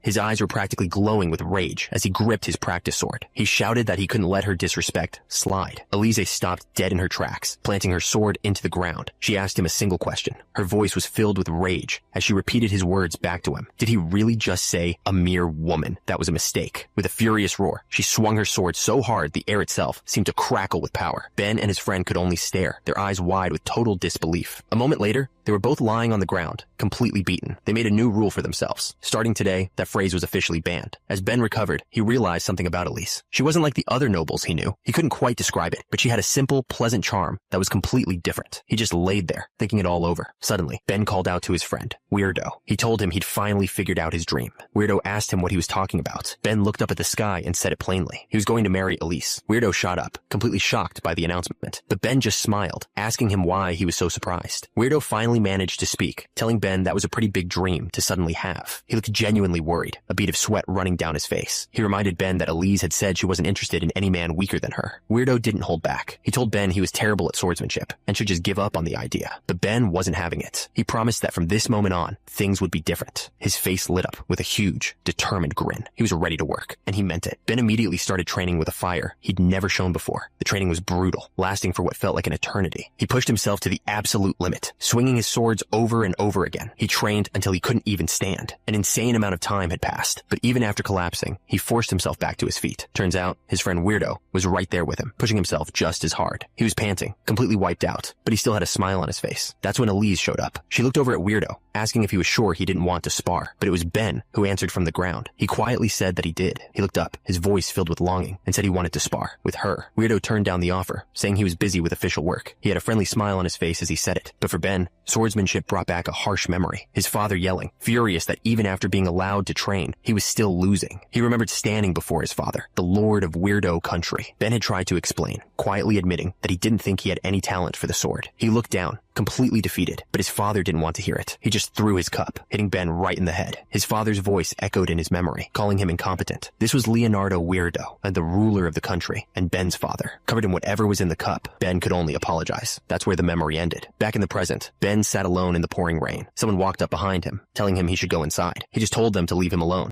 but they weren't having it. They yelled back, completely refusing to believe he was fine. Suddenly, a girl with white hair grabbed him from behind. Ben was shocked. It was Elise. She grinned, asking how anyone could possibly be okay when they looked so sad. She told him he didn't know how to enjoy life, and that he needed to follow her. She just grabbed him and started pulling him through the rain. Ben didn't even have time to argue. Then, the memory shifted to someone else. This was Weirdo, and he was watching Elise from a distance. He just couldn't figure out how she could be smiling all the time. He started to wonder, was she this happy just because she was with him? The more he thought about it, the more it seemed to make sense. That's when a new idea started to form in his head. What if it wasn't Ben she had feelings for? What if it was him? The thought alone was enough to make him feel like the happiest guy in the world. He felt like he was on top of the world. Sometime later, at the training ground, people were talking. A rumor was going around that Ben had confessed to Elise, and she turned him down. They couldn't believe the two weren't dating, and Weirdo heard every word. The news hit him. Ben got dumped? A single thought crossed his mind. Maybe he still had a chance. He was sure of it now. He was right all along about Elise. Without wasting another second, he took off running. He was sure of it. She felt the same way he did. He had to tell Elise that he liked her. No, it was more than that. He loved her. He decided he didn't care about his father's disapproval. He just kept running, his mind completely made up. He was even willing to give up his own family. As long as he had her by his side, nothing else mattered. Finally, he arrived at a house, panting as he leaned against the door. He thought that as long as he had her, he would be the happiest man alive. He was completely out of breath, his heart pounding. Someone inside heard him and walked over to open the door. The door creaked open, but what Ben saw wasn't what he expected. His face twisted in horror. A cold voice called out his name. The story flashes back to the day before. Ben was confronting Elise, asking why she rejected him when she'd admitted she had feelings for him too. He reminded her that he'd trained hard just because she said she liked stronger guys. He tried to convince her that even though he wasn't the best, he was still winning sometimes. He begged her to just think about it. But then, Elise's body erupted in a wave of blue energy. Ben just stared, completely stunned, by the sudden power. She looked at her hands and explained the truth. She was born with a body overflowing with mana. The problem was, if she let it build up, it would destroy her body from the inside. So every now and then, she had to release it all at once. She told him she always did it where no one could see. But she knew that one day, someone would find out. With a sad smile, she admitted she wasn't brave enough to turn someone she liked into the partner of a criminal. That was the real reason she had to say no. But Ben didn't back away. He stepped forward and pulled her into a hug, right into the middle of all that dangerous energy. Elise just froze, completely shocked. She panicked, yelling at him to stop. She tried to warn him what would happen if her overflowing mana touched him. But Ben wasn't listening. He calmly stated that he was the only magic scholar of the Weirdo family. He held her close and told her that because of his knowledge, he was the only person who could solve her problem. And then he made a promise. He would only love her forever. The story cuts away. Weirdo had finally arrived at the house. He whispered Elise's name, his face filled with horror. He was staring into the room, and what he saw completely broke him. He saw them together, Ben and Elise, smiling and happy with a small dog. It was the future he'd just lost. Weirdo watched from the darkness, completely broken. Everything he had just seen, everything he had just lost, it all flashed through his mind. He saw the life he could have had with her, the simple, happy moments that were now impossible. He remembered begging his father, willing to do anything to change his fate, and he remembered her smile, the one that made it all worth it. But then, the happy memories shattered, replaced by the harsh reality of her pain. Ben rushed to her side, yelling her name and asking if she was all right. She tried to calm him down, explaining that her mana had been getting stronger lately, causing this to happen more often. She told him not to worry, but he was worried. Her words only made him realize how much danger she was really in. He told Elise how scared he was when she collapsed. He decided he wouldn't leave his lab for a while. It was time to keep his promise. He just needed her to do one thing, wait for him. He was sure it wouldn't take long. He'd found something, an element that could make her body stronger. He begged her to let him find a cure so they could live a long life together. He just couldn't give up on his love. But his experiments, they were creating monsters. Far from the lab, Weirdo stood completely stunned. He could only call out Elise's name. Elise turned to face him, a black wolf at her side. She told him she could smell him from a distance. Then she asked if he had feelings for her too. Weirdo's face turned red with anger. He screamed that they were doing fine, that they were happy before all of this. Elise looked surprised. She explained that she never thought of him like that, and she was sorry if he misunderstood. Elise's hand glowed with blue energy. She raised a serious question for him. She asked Weirdo if he could truly love her, even if her magic made her a criminal. She pointed out that he knew all of this, but chose to ignore it. Weirdo yelled back, admitting he was too afraid to stand up to his father back then. He tried to insist that things were different now, but he was completely overwhelmed. A loud hiccup cut him off. He couldn't even speak straight. He fell to his knees, covering his face in shame as he apologized. Elise just stood there, watching him fall apart. The memory changed. It shifted to a dry, cracked land where a lone person worked endlessly under the sun. The memory shifted. It showed a land baked dry by the sun, where people worked themselves to the bone just to survive. That desperation quickly boiled over into rage. An angry mob gathered outside the castle, demanding their lord come out and make it rain. From a window high above, a man with a white beard pointed out the crowd to Weirdo. He called them their people. He admitted that while he wished it would rain, he wasn't a god. He couldn't control the weather. Weirdo looked down, completely lost. He asked his father what they were supposed to do. His father then asked him a question. Did Weirdo think the people hated him? He shook his head. He explained that the people didn't need a solution. They just needed someone to release their anger on, someone to take all the blame. The father grinned, saying there was someone who could take his place. Weirdo, confused, asked who he meant. His father's smile was terrifying. He said it was Elise, the girl Weirdo had just confessed his love to. Weirdo's face went pale. His father actually thanked him, saying that even a useless son could be helpful sometimes. He grabbed Weirdo by the collar, explaining that if his son hadn't said anything, he never would have known a witch lived in their land. Weirdo was horrified. He couldn't believe his father would use the woman he loved as a sacrifice. His father didn't listen. He just slapped him hard across the face. He called his son an idiot, yelling that a future ruler couldn't be controlled by his feelings. He said that if he didn't teach Weirdo a lesson now, he'd cause a lot of trouble later. Then he screamed for the guards. He ordered them to throw his own son in prison. Weirdo wasn't staying locked up. He escaped through the window, climbing down a rope towards the town square below. He knew he was going against his father's orders, but he decided he wouldn't listen, at least not this time. He pushed his way through the people, thinking that even if he couldn't have her, he would never stand by and watch her die. And then he saw her. The guards had already cornered Elise and were closing in. She spotted him in the crowd and screamed his name, begging him to save her. The people in the crowd recognized him and started to whisper amongst themselves. They wondered if the Lord's son was helping the witch. The whispers quickly turned into shouts. The mob decided that if he was an ally of the witch, he should be executed too, no matter who his father was. He heard every word. A furious look crossed his face as he prepared to fight. Elise's voice cut through the noise, screaming his name, but the mob didn't care. They were ready to tear him apart. In that instant, a horrible vision filled his mind. He saw Elise, her eyes empty and lifeless. He saw the guards closing in on her, while the crowd just stood by and watched. He saw himself, broken and bleeding, holding her body after he had failed to save her. The thought of that future made something inside him snap. A raw scream of pain and fury tore from his throat, and just like that, the vision shattered into pieces. Back in reality, a small creature was sent flying. A voice screamed Elise's name in horror. It was Hansel. His eyes burned with rage as he roared at the person responsible, telling them to get lost. He didn't just throw a punch. In his mind, this was a one-arm dumbbell press. The punch landed with incredible force, completely crushed. The guy he hit went down instantly. It was over in a single strike. Hansel wasn't done. His movements became simpler, more direct. He decided his next move would be a bench press. The small creature that had been sent flying screamed Elise's name in absolute terror. Hansel was already moving again, striking with brutal force. But then someone grabbed him from behind, desperately screaming at him to let go. Hansel didn't even try to break free. He just started pushing against the ground, turning the struggle into a set of reps. He clenched his fist, focusing all his power into his next move. Then, using the person on his back as weight, he performed a perfect pullover, sending them flying. He didn't stop there. To him, this wasn't a fight. It was a cable pushdown exercise. He thought to himself, no breaks, 10 sets of 15 reps. The result was devastating. Watching from a distance was another muscular man with blue hair. He stretched his shoulder and said it was time to go take care of the zombies. But before he could move, a swirling tornado of bones erupted from the ground right in front of him. The man just looked annoyed. He recognized the creature, muttering about it being that puppy again. The bones came together to form a gigantic monster that towered over him. He just smirked, looking up at the beast. He mocked it, asking if it was trying to rescue its family and calling the attempt cute. The bone monster's attack wasn't over. It created massive tornadoes that swept people up into the sky, carrying them away. A woman with long red hair watched them disappear into the distance. The blue-haired man spoke to her from behind. He told her to take the girl, saying he didn't care what happened to a loser. Count Werdo watched the tornadoes fly away. He was furious, yelling that they couldn't just let Ben leave like this. He warned that Ben would come back for revenge. Then he screamed at Lana, ordering her to chase him down and kill him. Line stood at a crossroads, her mind on Count Werdo's command. With a look of pure rage, she drew her sword and took off running. She swore she would kill him. Far away, a young man stood on a bridge. He saw her charging straight for him and had no idea why she looked like she was coming after him. Line was moving so fast, she was leaving craters in the ground, but she suddenly stopped, confused by what she saw ahead. Her face twisted with rage. She screamed, demanding to know what they had done to her aunt. Count Werdo panicked, yelling for someone to stop Line. The silver-haired woman just watched, annoyed that their target was getting away again, but someone was already moving to block her path. Two men stood in her way. They were her allies, and they begged her to stop. She didn't listen, leaping right over them. She yelled that they couldn't stop her.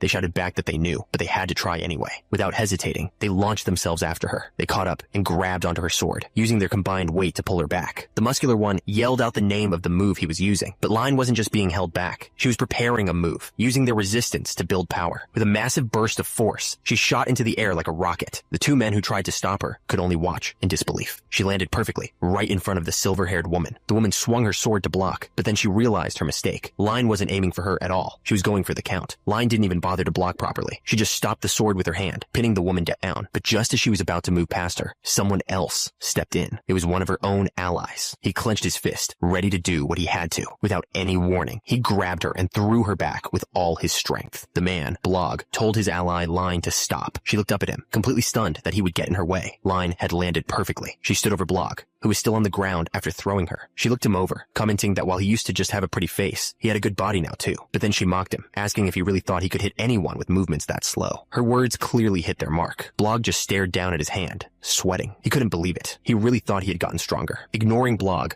Line turned back to her main target. She lunged at Werdo, screaming that he had to take responsibility for what happened to her family. All he could do was apologize, but she didn't want an apology. She told him to just die and brought her sword down with everything she had. Werdo let out a terrified scream, but just as Lena's sword was about to come down, something stopped her. A hand clamped down on her leg, holding her in place with incredible force. Werdo looked up and shouted his name in relief. It was Hansel. Line was completely helpless. Her own attack turned against her, but Hansel wasn't thinking about saving anyone. To him, this was just a cable pull-down exercise. He started doing reps, slamming her into the ground again and again. After a few reps, he stopped, looking a little worried. He explained that he'd just been fighting someone tough and couldn't control his strength. He looked down at Line's motionless body, wondering if he'd accidentally killed her. Hansel figured she wasn't dead, but she definitely wasn't moving. Sometime later, inside the Werdo castle, a woman shot up in bed, screaming Werdo's name. She looked around, totally confused. A young boy standing by her bed let her know she was finally awake. The boy explained they were in a guest room at the castle. He said that Hansel had asked him to look after her and offered to get her anything she needed, but she only had one question. She needed to know where Count Werdo was, though she didn't expect the kid to tell her. To her surprise, the boy told her everything. He said the Count was getting personal training from Hansel and even offered to take her right to them. She immediately agreed. She needed to see this for herself. The boy led her deep into the mountains. She couldn't believe the Count would be in a place like this, but the kid just told her he was. She was sure he was lying. Who would train in such a dangerous place? The boy just told her to trust him. She felt like an idiot. There was no way he'd lead someone who tried to kill the Count right to him. But that's when the boy pointed ahead, shouting that he could see Hansol. She couldn't believe it. They were actually here. The boy started waving, calling out Hansol's name. Down below, someone was gasping for air, completely exhausted. A pair of hands trembled on the ground, barely able to hold on. A weak voice called out Lina's name. It was Count Werdo. And then she saw the full picture. Hansol was sitting on a heavy cart, and Count Werdo was on his hands and knees, pulling him like an animal. The system called this workout Santa Claus bear walking. Hansol was practically glowing. Turns out, something Werdo said had inspired him. The system announced that new skills were being created. The system announced that Weirdo's cries had triggered something. A new skill had been gained. Down below, Weirdo was desperately begging Rain for help. From a cliff above, Rain and the boy watched it all happen. The system confirmed the new skill was called Trainer Mind, and that it was fusing with his Calm skill. Hansol looked down at Weirdo with a big, happy smile, but his words were terrifying. He asked if Weirdo liked the exercise so much that he wanted to die. That's when the fusion finished. Hansol gained an epic passive skill, Psychopath Trainer. His face twisted into a crazed grin as he asked again if Weirdo really wanted to die. Weirdo was completely terrified. He couldn't understand what the hell Hansol was saying. He screamed for Rain at the top of his lungs, telling her that Hansol was going to kill him. But Rain didn't look worried. She looked completely pleased, almost glowing with happiness. Weirdo let out another scream. Turns out he wasn't alone anymore. A whole group of people were now doing the same workout, all pulling carts right behind him. Far away from Hansol's training grounds, life in the kingdom continued. Inside the castle, a serious meeting was taking place.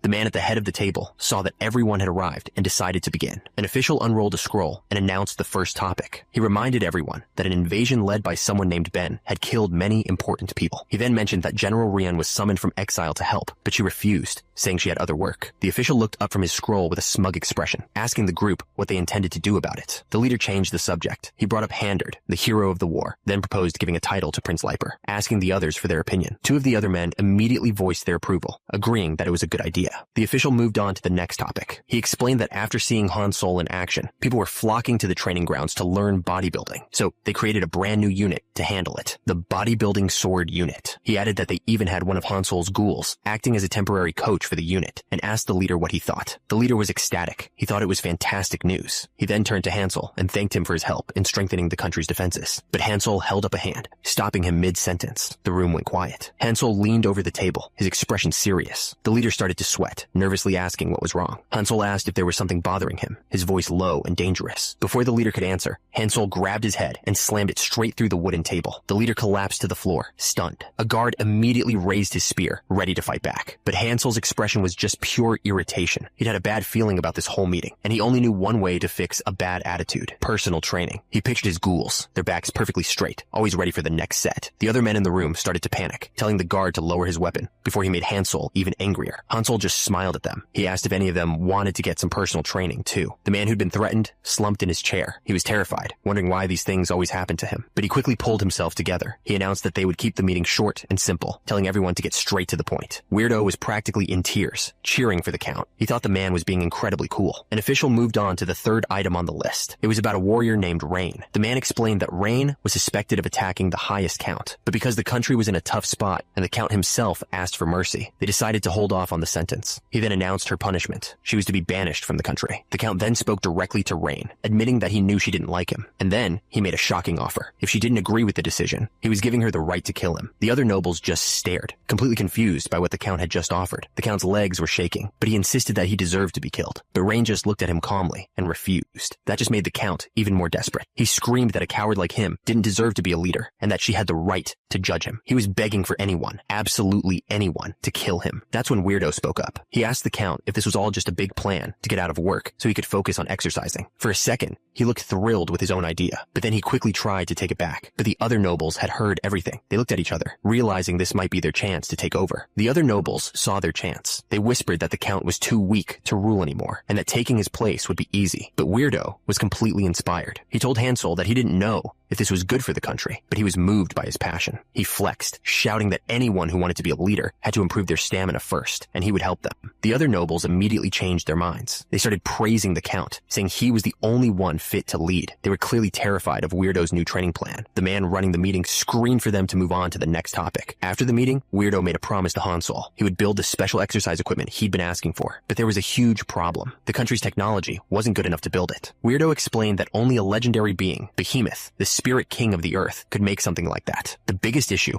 was was that no one even knew if Behemoth was real. That's when Rain spoke up, claiming she was close with the spirits. She explained that she had lived with elves before, so she knew how to talk to spirits. Hansol was thrilled. He grabbed her hand and asked her to lead him to Behemoth right away. She agreed, but she had one condition. In return, she wanted his help getting revenge. Weirdo immediately thought she meant him and offered his life as payback, but Rain quickly corrected him. Her revenge had nothing to do with him. She explained that she was after the people who destroyed her entire family, an organization known as the Black Wizards. Miles away, a shadowy group was having its own problems. One of them complained that a new variable was making things too difficult to handle. He swore to himself that he wouldn't make the same mistakes again. In another part of the forest, a woman with orange hair laughed at a strange, puppet-like creature. She told the creature, Ben, that someone was disappointed in him. Another one of her companions chimed in, saying that's why status is so important. She took a bite of a strange, fan-like object. She thought to herself that things were much better now that Elise was gone. But before she could finish her thought, someone else arrived. A figure with a ridiculously muscular arm came flying down, swinging a massive glowing sword right at them. Instead of being afraid, the entire group looked thrilled, their faces twisted into terrifying, crazed smiles. Deep in the forest, a strange structure with a glowing green gem pulsed with energy. A flock of black birds took flight, scattering away from the light. The place was far from any civilization, hidden in the dark woods. A warning sign with a skull was posted nearby. This was not a place you were supposed to go. A figure stepped through the dark woods, snapping a twig underfoot. A voice whispered that the long search was finally over. It was a muscular woman with red hair, holding a sword. She had a confident look on her face as she named her target, the Illuminati. Fight started with a massive punch. A man with blue hair slammed his fist right into the creature's chest. His face was twisted with rage. He gritted his teeth and promised he would kill them. But his enemies weren't scared at all. The woman in the blue dress laughed, telling her companion that Kaha looked cute when he was mad. Her amusement faded into a cold smile. She looked up, announcing that she had made her choice. Her eyes glowed a terrifying red. She declared that their new plan was to completely get rid of someone named Elise. Back in the fight, Kaha was preparing his next move. He held a handful of vials, and strange green veins started crawling up his arm. The creature knocked him to the ground, but Kaha just laid there, smiling. His eyes were glowing, like he was enjoying this. Then he shot forward, unleashing a huge wave of energy as he charged his opponent again. A creepy, shadowy creature with glowing green eyes spoke directly to Kaha. It asked him if this was supposed to be a betrayal. It started laughing, confirming to itself that Kaha had betrayed them. The creature laughed like a maniac. It promised to go tell someone about the decision that had been made. But Kaha wasn't done. His hand glowed with power as he reached out, declaring that the creature was his. Suddenly, a huge, muscular arm grabbed him by the head. Kaha grunted, struggling against the immense pressure. He screamed as the arm tossed him away, like he was nothing. Miles away, two strange puppet-like figures were running through the woods. One of them laughed, saying that someone named Ben had betrayed them too, and that he knew absolutely everything. With a twisted grin, the doll asked what they should do with Ben's experiment diary. The large puppet creature lunged forward, claiming the diary was his. His companion, a woman with bright orange hair, laughed at him. She teased that a lot of people wanted it and asked if he was really sure he could get it. But a new voice cut through the dark. It calmly stated that they would be the one to take it. The two of them stopped, confused. A figure leaped through the sky, silhouetted against the moon. A system window appeared, showing her skill. Sword for bugs. Her sword came down with a massive burst of light. The two creatures screamed as the attack hit them head on. The attacker, a woman with red hair, landed smoothly on the ground. The large creature looked up from the dirt, completely stunned by the sudden assault. The red-haired woman stood her ground, looking around at the dark forest. She casually mentioned that the place was full of weeds. Suddenly, a different monster appeared. It was a round, straw-like creature holding a scythe, and it was glowing with a strange green power. It began to use a skill called Song of the Rotten Forest. Green energy and dark musical notes filled the air around it. A wave of dark, corrupt energy shot out, tearing across the ground straight for the woman. The ground itself seemed to crack and splinter under the force of the spell. But that was just the beginning. The energy rose up and formed a gigantic monster, a rotten wood symphony that towered over her. The creature swung its massive energy arm down to crush her. In response, she readied a combat skill of her own. As their powers clashed, she thought about her home country. She explained that there, people clear the weeds from graves to show respect for their ancestors. And that's exactly what she was doing now. She swung her blade, explaining that it was just an old, boring tradition.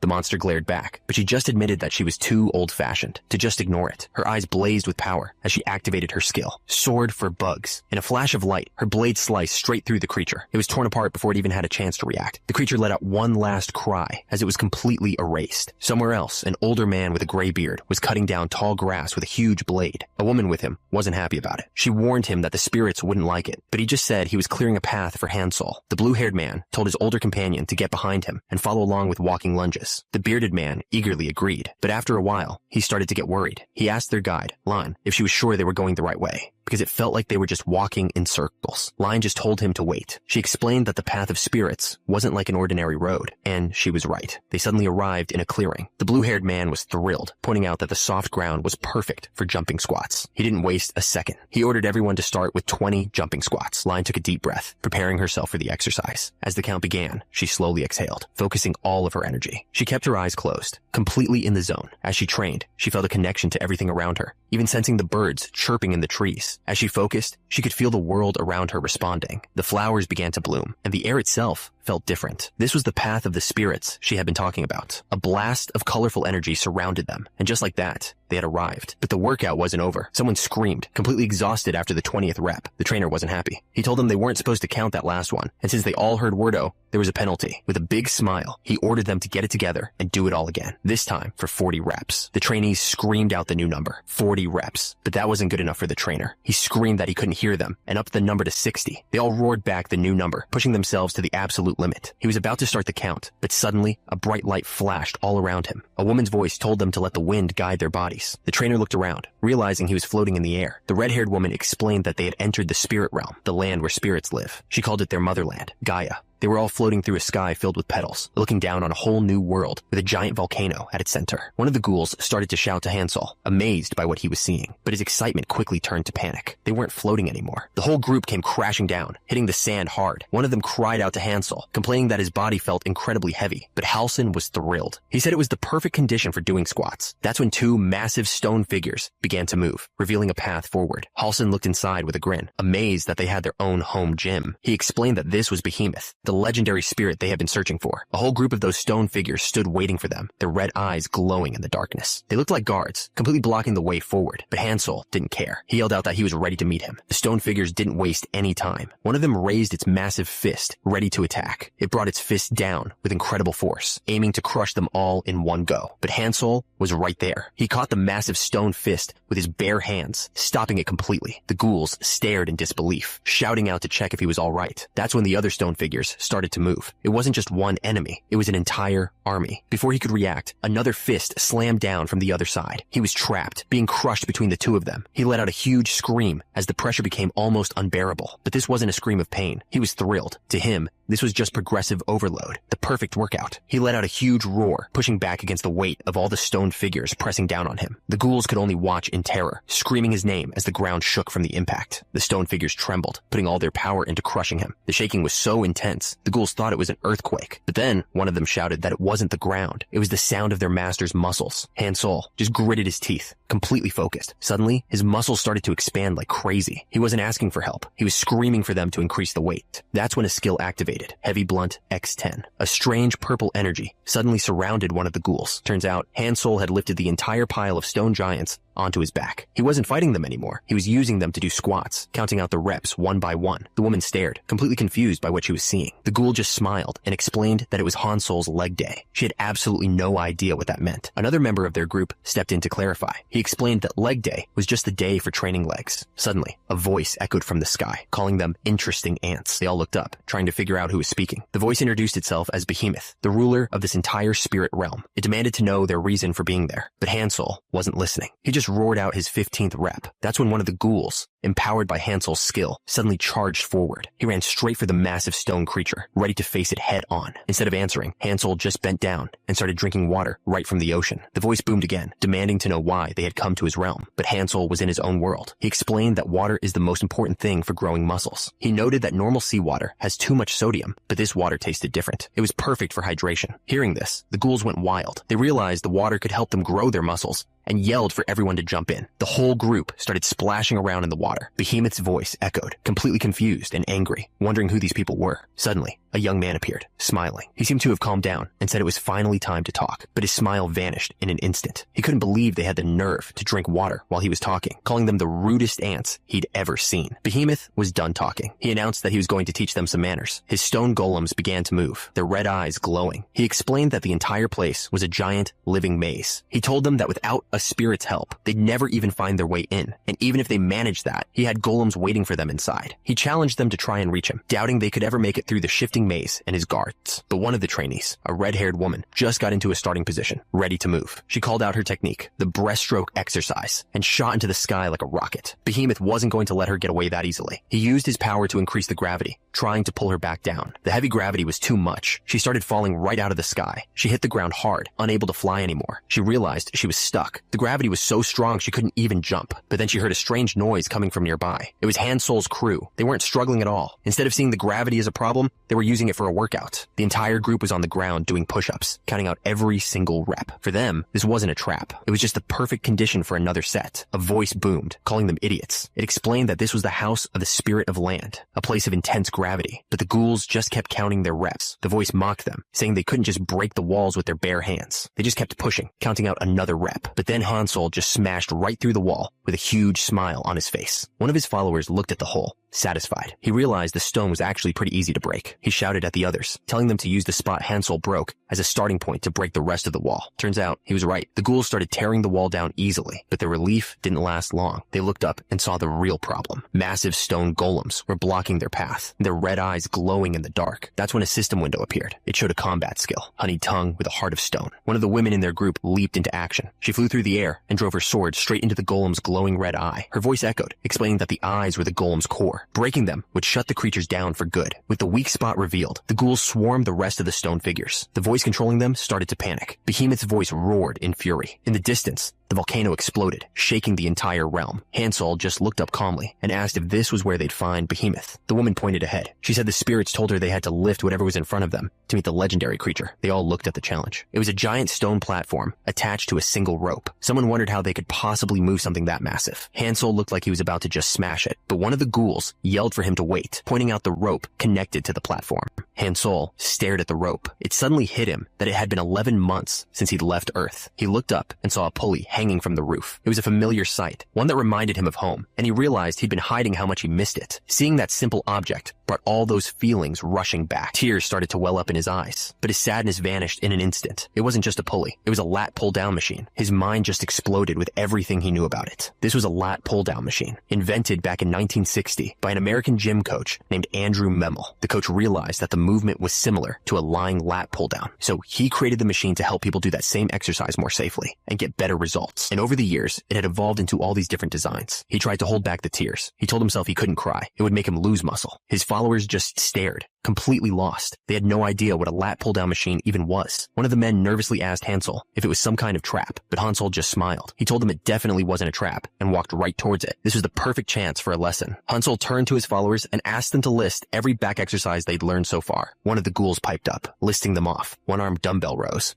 sipas, pull-ups, barbell rows, and Romanian deadlifts. Han Sol sat down and explained that they could do pull-ups because they had each other for support. But most of the time, people at the gym train alone. And for those people, he said, the best way to train for pull-ups is to use the lat pull-down machine. He told them the posture is similar to a pull-up, but because you can control the weight, it's loved by everyone, from beginners to experts. It specifically targets two key back muscles. He warned them, though, that if you lose focus, it's easy to make the mistake of pulling with your arms and shoulders instead. He figured since the machine was right there, he might as well show them how it's done. His followers went wild, cheering him on. He started with the first step, adjusting the pad. It has to be set at the right height to keep your body from getting lifted off the seat. He moved on to the second step, explaining the grip. He told them to hold the bar slightly wider than their shoulders and make sure their legs were locked in place under the pad. For the third step, he stressed the importance of pulling with your back muscles, not your arms. He said to keep the bar straight and your core tight. Finally, he showed them what not to do. He warned them against leaning back too far or using momentum to cheat the movement. He noticed one of his followers getting ready to try. He told the ghoul that the weight was probably too heavy for now, so he should just watch. The follower eagerly agreed, excited to see the master work. With the lesson finished, Han Sol pulled down on the bar. His back muscles exploded with power. Turns out, the whole thing was a mechanism. The massive stone wall lifted, revealing a passage. Someone shouted for the group to head inside. As they walked, one of the ghouls seemed worried. He asked his friend why Han Sol was doing a back workout when it was supposed to be leg day. The other ghoul just smiled. He explained that Han Sol's stamina was on a completely different level than theirs. As the group moved on, one of the men started to worry. He asked how Han Sol was supposed to catch up with them if he stayed behind to finish his workout. The ghoul he asked just stammered, completely stumped. He had no idea. But back at the entrance, Hansel wasn't worried at all. He just kept counting his reps, completely in the zone. He finished his last set, grinning from the incredible burn in his muscles. For him, this was better than any reward. Meanwhile, inside the passage, the ghouls faced another heavy stone block. One of them used a skill, channeling all his power. Working together, they lifted the massive slab out of the way. The ghoul at the top yelled back to Hansel, telling him the path was clear. Hansel looked on like a proud father. He told his followers that their lifting strength had gotten way better. With that obstacle cleared, they entered a huge cavern. In the center, a giant stone pot hung from a single, thick rope. The scene suddenly changed, revealing how the machine was powered. It was run by tiny, hard-working creatures. And it wasn't just a few of them. There was a whole factory full of these little guys, running on wheels to keep everything moving. In another section, a group of them jumped up and down on pistons, working together in perfect rhythm. Deeper inside, massive forges burned day and night. It was a huge, complicated system of pipes and conveyor belts, all managed by these little creatures. Back in the present, one of the women in the group was completely charmed. She thought what she was seeing was adorable, but she wasn't looking at the hamsters. She was staring at one of the muscular ghouls. She reached out, wanting to touch his muscles. The ghoul stopped her immediately. He explained that before you apply for a gym, you need a consultation first. You can't just start touching things because you feel like it. Hansel stepped in, agreeing with his follower. He made it clear that you don't just touch people's muscles without asking first. Suddenly, a small, fluffy white creature appeared. It proudly announced that it was Behemoth, the spirit king of Gaia. The group was completely confused. Fatso, the ghoul chief, even muttered that this so-called king was just as fat as he was. The little creature was furious. It screamed at them for daring to compare it to such a lowly being. It declared it was going to punish them right then and there. But before it could do anything, a new figure appeared behind it, laughing. He apologized for watching from the sidelines, saying the whole thing was just too funny. He held up the little white creature. He explained that its name was Lena, and it was a high-class spirit of Gaia. Then, with a confident smirk, he told them that he was the real Behemoth. Behemoth explained that all the little creatures working there were also high-class spirits. He warned them not to treat them like simple animals. Hansel just looked at them and thought to himself, hamster, dog, cat. Behemoth got straight to the point. He said Lena's trial had already proven their strength, so he asked what they wanted from him. Hansel didn't hesitate. He asked if Behemoth could make him some fitness equipment. The Spirit King seemed confident. He said that with enough time and materials, he could make any training machines Hansel wanted. Hansel looked thrilled, but before he could agree, a man stepped forward. He told Hansel not to make that deal. The man bowed respectfully and introduced himself. He was Count Werdo Kaward, the landlord of the Werdo Kingdom. He then turned to Behemoth and asked him to name his price for their request, addressing him as the Great Spirit King. Behemoth seemed impressed by the Count's respectful attitude. He thought for a moment about the offer of payment. The Spirit King explained that his kind had no use for human money. He told the Count that they would need a different kind of payment. Without any hesitation, the Count promised they would give the spirits whatever they wanted. A sly grin spread across Behemoth's face. He had them right where he wanted them. That's when Behemoth laid out his terms. He explained that a nasty, eel-like creature had recently started polluting the land. He warned them that the creature was extremely powerful. Every spirit he had sent to stop it never came back. So, the deal was simple. If they could kill the creature and purify the land, he would grant their request. Before the Count could even respond, Hansel popped up behind him with a huge grin. He accepted the mission on the spot and asked if someone could show them the way. Behemoth explained that until now, he'd only sent middle-class spirits to handle the problem. He decided it was time to find out what was really going on. So, he pointed to a small, fluffy creature named Lena. He ordered her, a highest-class spirit, to go with them as their guide. Lena looked nervous. She tried to make an excuse, saying she had to stay and manage things, but Behemoth wasn't having it. He roared at her, accusing her of doing nothing but eating and sleeping all day. With one last shout, he sent the little spirit tumbling toward Hansel's party. The matter was settled. Far away, a woman with purple hair was running through a forest. It looked like she had stirred up some serious trouble. She stopped dead in her tracks. She hadn't expected so many people to be waiting for her. A strange group of enemies rushed out from the shadows. They shouted her name, General Ryan, and swarmed in to capture her. They all screamed the same name, Oculus, as they grabbed at her from every direction, pulling her to the ground. As Ryan darted through the trees, one of her captors started talking. He spoke about how everything in nature was connected in a complicated way. He asked her if she knew about the kind of animal that isn't afraid of bees and enjoys their honey anyway. He was talking about himself, but she wasn't just going to let them take her. In a flash, she broke free and lashed out at everyone around her. Her attackers screamed as they were cut down. The man in the red hood could only shout her name in anger. That's when she activated a combat skill, Forest of Swords. The attack was so fast and sharp, it could slice a tiny bug clean in half without anyone even seeing the blade. The leader stared in disbelief. He couldn't understand what was happening. His intel never mentioned she was this strong. The sky filled with dozens of glowing golden swords. This was power on a completely different level. They rained down from the sky, a storm of pure energy aimed at the forest below. The attackers could only look up in terror. There was nowhere to run. In an instant, the swords hit the ground. A massive wave of light wiped everything out. When the light faded, only silence remained. Ryan stood alone in the middle of the clearing, surrounded by the bodies of her enemies. She decided it would be a waste to leave just yet. She had had a better idea. It was time to go and teach her apprentice a few lessons. Meanwhile, Hansol and his group were with their new guide, Lena. The little spirit started things off by taking a big bite out of a rock. She explained that as a great spirit, she could read the land's memories just by eating its minerals. Hansol thought that was pretty cool. Suddenly, Lena's eyes shot wide open. Hansol got excited, asking if she was seeing something important. Turns out, she was just really happy. She shouted that the rock was delicious. She then admitted she was just kidding. The minerals weren't old enough to hold any long memories. So, she pointed towards some other rocks and demanded they bring her ones that looked really old. Without any hesitation, the ghouls understood what she needed and started moving. They found a big one that looked promising and immediately started digging it out of the ground. Hansol walked over with his arms crossed, asking the ghouls what they were doing.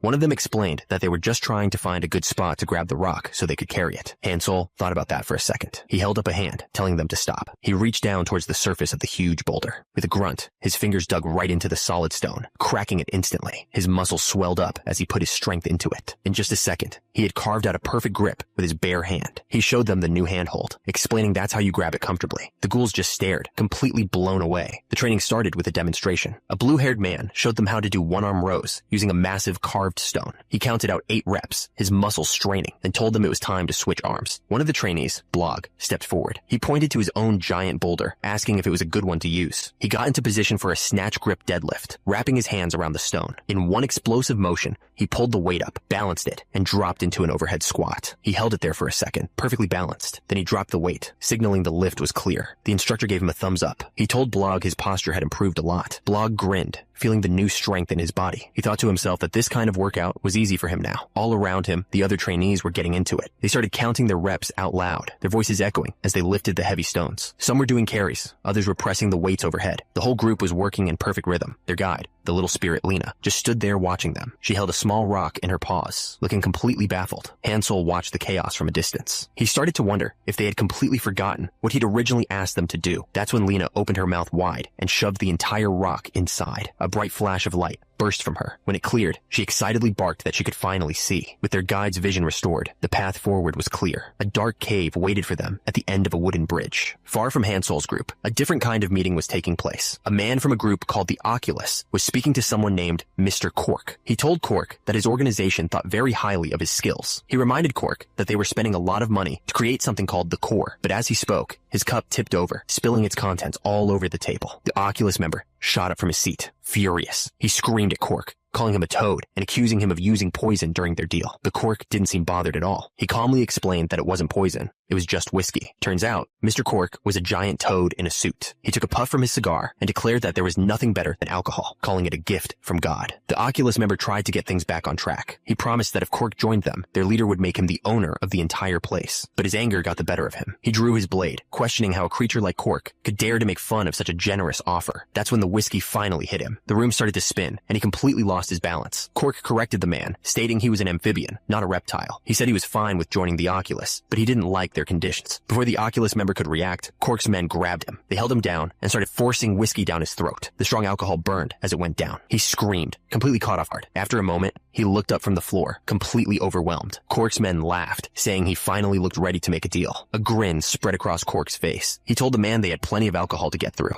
With the tables turned, Cork, the head of the Redhead Army, announced it was time to start talking for real. Lying on the floor, the Oculus member looked up. One of Cork's men laughed, saying he finally looked ready to make a deal. A wide grin spread across Cork's face. He told the man not to worry, because they had plenty of alcohol to get through. With the tables completely turned, Cork and his Redhead Army raised their glasses. It was time to start talking for real. Far away from all that, the group's spirit guide suddenly shouted that she'd found it. She was looking down at a huge field where dozens of ghouls were training, all lifting heavy stones in perfect rhythm. The spirit guide just stared, completely unimpressed. She thought to herself how worthless these creatures from Earth were. Meanwhile, 2 of the ghouls were checking each other's progress. One of them pointed out that his friend's back muscles had gotten way bigger. The other ghoul proudly said it was from pushing his muscles to the absolute limit. Then he asked if his friend had managed to put on any weight. The first ghoul confidently stated that putting on more weight was the key to building muscle. But his friend immediately looked shocked. He couldn't just agree with that. He argued that muscle stimulation was way more important than just lifting heavy. The first ghoul's face fell into shadow as he questioned what his friend was even talking about. He flexed, insisting that weight was what mattered most. The other ghoul just stared back and said something. Wait. The first one shot back. Soon, the two of them were chest to chest, locked in a heated debate. It was the age-old argument. Weight versus stimulation. The first ghoul had heard enough. He flexed and said if his friend was going to be stubborn, they'd have to fight to settle it. The other ghoul twisted into a pose and agreed, saying he was planning on it anyway. A few other ghouls watched from the sidelines. One of them joked that the whole weight versus stimulation debate was really getting his own chest muscles fired up. He let out a huge yell, his eyes glowing red. The fight was on, but it wasn't a real fight. It was a pose-off. Someone yelled for them to line up, and the two competitors stood side by side, ready for judging. The analysis began. The ghoul, who argued for weight, had bigger back muscles, but the one who focused on stimulation had better balance and symmetry. A ghoul, wearing a red bow tie, stepped forward to act as the judge. He called for the first pose. He announced the front double biceps. The two rivals immediately hit the pose, flexing for everyone to see. The judge called for the second pose. He announced the front lat spread. The two rivals flexed their backs as wide as they could, showing off their definition. But as the judge was about to call the third pose, a voice cut in. It was Hansel, and he wanted to know what on earth they were doing. The ghoul's face lit up. He was thrilled to see his master. Hansel didn't look happy at all. He asked them if he'd heard right. Were they really arguing about Abby muscles? He completely lost it. He yelled that they shouldn't be wasting time debating weight versus stimulation. They just needed to work out more and get some rest. One of the ghouls looked down. He explained that they just really wanted to know which one was more important for getting stronger. They both turned to Hansel, begging him for the final answer. One was sure it was stimulation, while the other was convinced it had to be weight. Hansel didn't give them a straight answer. Instead, he asked them a question of his own. Dumbbells or barbells? Which one is more important? He kept going, asking them to choose between hamstrings and quadriceps. Then he demanded they tell him which was more important, the traps or the chest. Watching from the side, one of the other ghouls whispered to his friend. He said he understood the point, but that most people use mom and dad for that kind of question. He quickly shushed him, warning that Hansel could probably hear everything they were saying.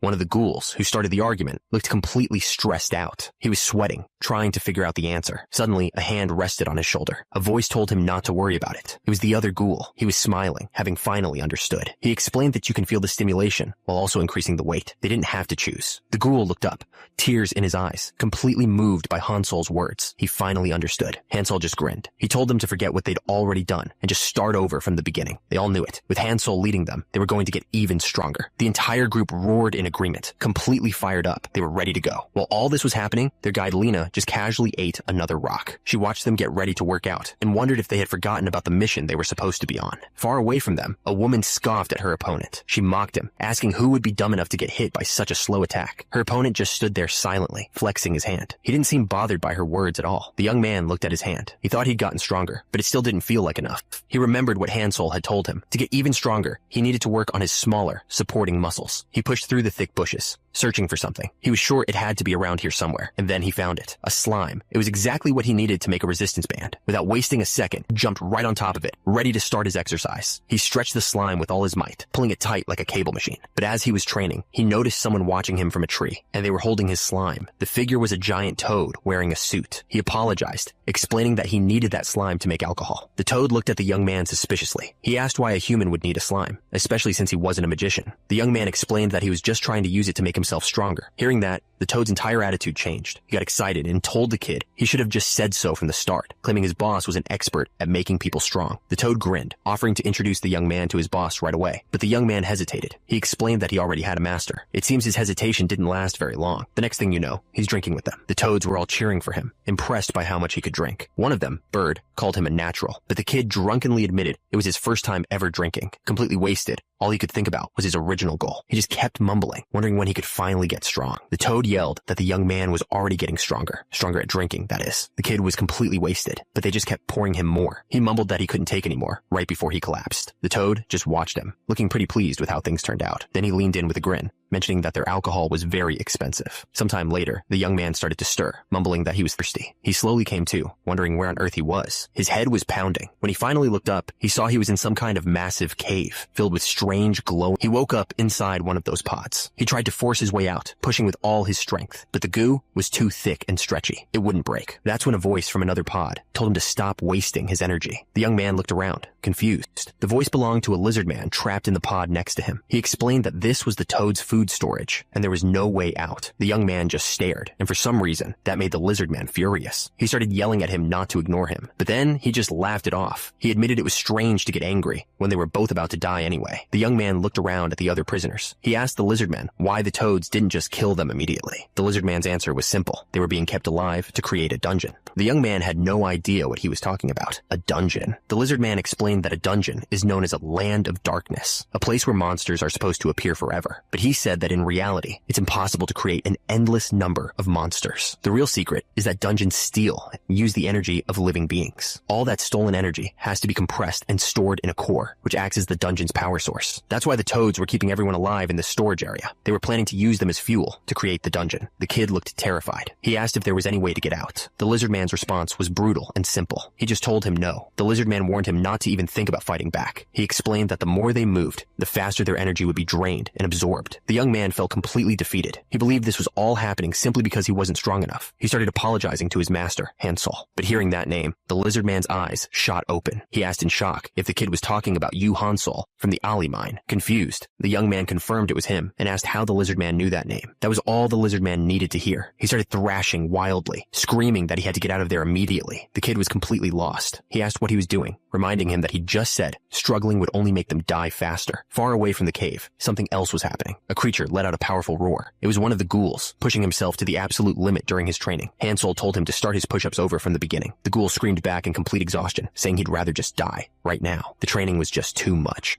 After the workout, Hansol noticed someone was missing. He asked where Blog was. One of his companions explained that Blog went out to hunt for slime because he forgot his resistance band. Hansol just said he should have asked, since he had plenty of extras. But one of the women with them looked worried. She pointed out that it was weird he hadn't come back yet. Hansol just smiled, completely confident. He told her not to worry, saying Blog was strong enough to take care of himself. But the older man with them wasn't so sure. He warned Hansol that they were in enemy territory, and it wasn't a good idea to be so comfortable. The older man just stood there, holding a giant rock, completely stunned by the suggestion. But Hansol just grinned and told him that if he didn't want to be comfortable, he should just do 100 squats. The older man looked completely broken. This training was just too much for him. Just then, a small creature started explaining their next mission. It said their target was a toad named Cork, who's planning to turn the area into a dungeon. It warned them not to focus their efforts in just one place, because that might accidentally end up helping the enemy. But Hansol wasn't thinking about strategy at all. The only thing he heard was toad, and he immediately started wondering about the protein in frog legs. The ghouls overheard him and went absolutely wild. The idea of a new food for muscle growth got them all fired up. They all crowded around the little creature, demanding to know where they could find this new source of protein. The mission had officially become a hunt for gains. The creature explained that it didn't know the exact spot, but the toad lived somewhere in a cave. The ghouls immediately came up with a plan. They would split into groups and signal each other by flexing their chest muscles. Hansol sighed. Of all things, he hated doing cardio. That's when the older man stepped forward, volunteering for the job. He told Hansol that searching was his specialty. He was practically begging, desperate to prove he could be useful. Hansol just smiled and asked him a simple question. Had he finished his 100 squats yet? The man's face fell. He admitted he wasn't done. With a cheerful grin,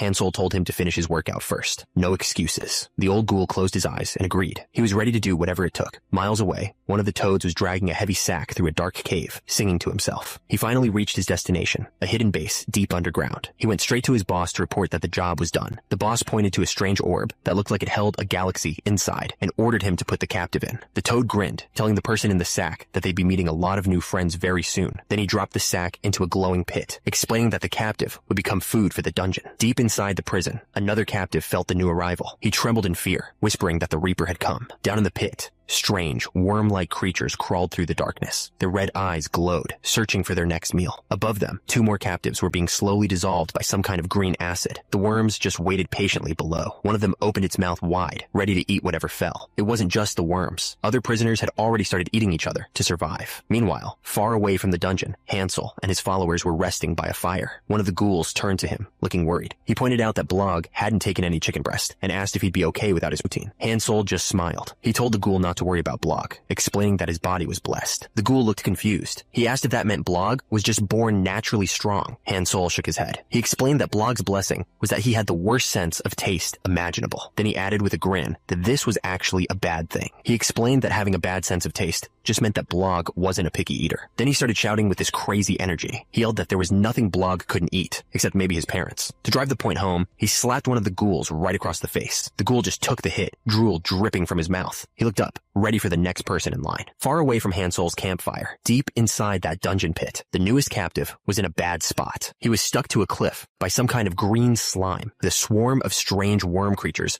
waiting for him to fall. The prisoner trapped next to him started screaming in disgust. Turns out, Cross was just eating the green slime that held him to the wall. But Cross didn't seem to mind at all. He just closed his eyes and smiled, feeling the moisture finally spreading through his body. The other prisoner was yelling that it was impossible to break free, but with a single flex, Cross just ripped himself right out of the slime. The other guy couldn't believe what he was seeing. Cross stood there, completely free, his eyes glowing with a strange energy. He didn't waste a second and immediately started climbing up the rock wall. He pulled himself over the edge and looked back down into the pit, thinking about his next move. But he wasn't looking for an exit. He pointed down at the worms below and wondered which one he should eat first. The other prisoner would have been horrified. Cross just smiled, drool dripping from his mouth, already looking forward to his meal. Far away from that dark pit, the sun was shining. A group of ghouls were out for a run. One of them called out to Mr. Gurud, asking if there was anything good about making a dungeon. Gurud explained that dungeons are basically automatic systems designed to gather power. He showed them a map, explaining that once a dungeon is established, its territory expands, and it absorbs energy even faster. It lets you create your own little kingdom that no one can challenge. That made one of the ghouls wonder why humans don't just create their own dungeons. Gurud told them it's not that simple. Humans run on weak personal energy, and trying to drain that from people to power a dungeon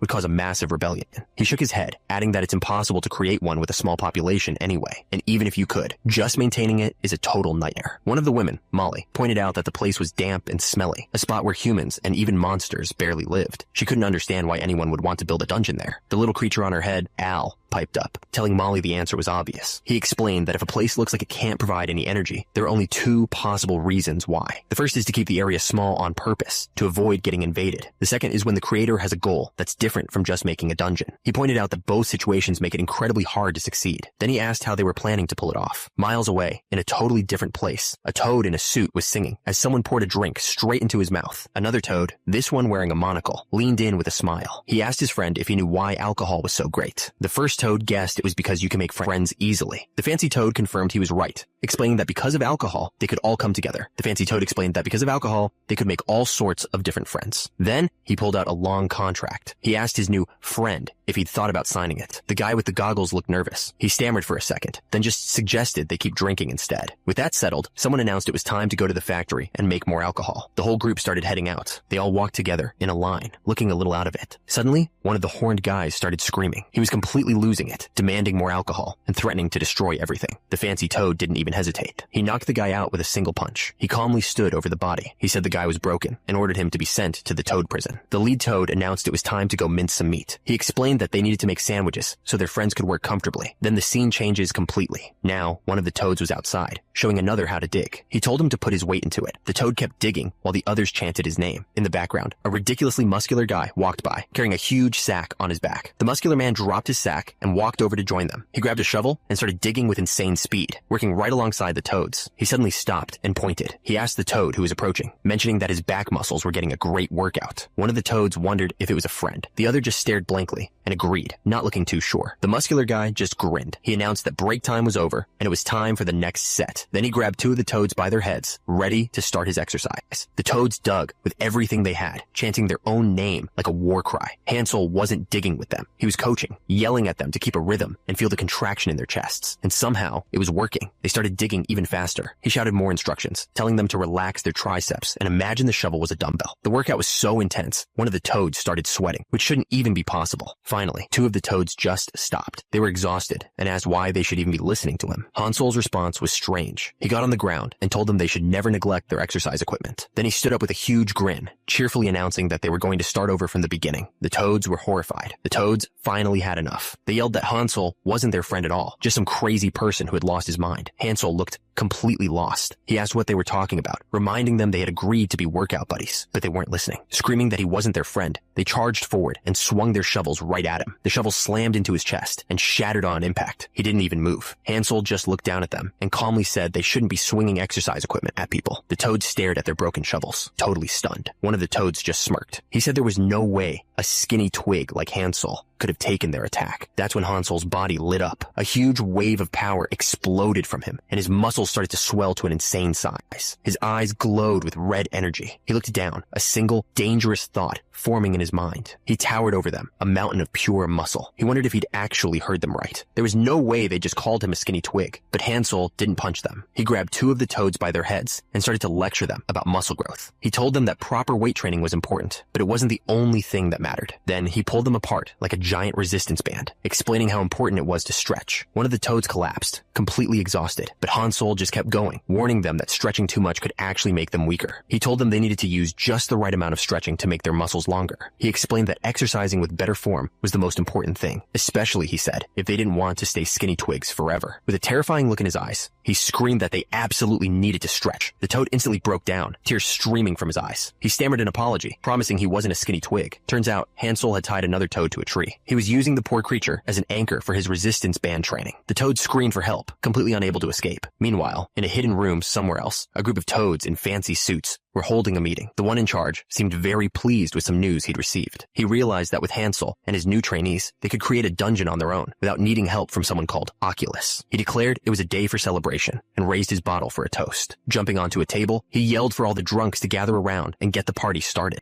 The entire room erupted in cheers. It looked like the whole town had shown up for the occasion. Someone walked into the toad boss's office. He was just sitting at his desk, taking a drink. He looked up and asked if his guests had arrived yet. Turns out, the guests were executives from the Redhead Gang. One of them, a wolf-like guy named Kabord, was already trying to start something, but his partner, Killity, told him to cool it. More members of the gang filed in, each one looking tougher than the last. The toad boss just grinned, happy to see them all together. The toad boss raised his glass. He declared it was time for everyone to enjoy themselves and announced the start of a drinking game. A massive magic circle suddenly lit up the entire area. They were transported to a huge storage room filled with barrels of alcohol. The game was simple. Grab the goods. A strange, floating die appeared. It introduced itself as 4 Eros, the one in charge of the game, and announced that everyone needed to pick a side. The die scanned the whole area, detecting 380 people. It then announced that it was dividing everyone into 2 teams based on their personalities. The floating die thing, 4 Eros, laid out the rules. It needed 5 people from each team to play its game. If nobody volunteered, it threatened to give everyone a penalty related to their blood alcohol content. Hansel had no idea what blood alcohol content even meant. But then he started thinking. He remembered that alcohol doesn't directly cause muscle loss. The problem is the liver. It has to break down the alcohol first, which means it puts off making protein. That delay is what messes with building muscle. On top of that, the whole process uses up water from the muscles, which makes you weaker and your workouts less effective. The thought of losing even a little bit of muscle was horrifying. Without a second thought, Hansel slapped his hand down, volunteering to join the game. Someone else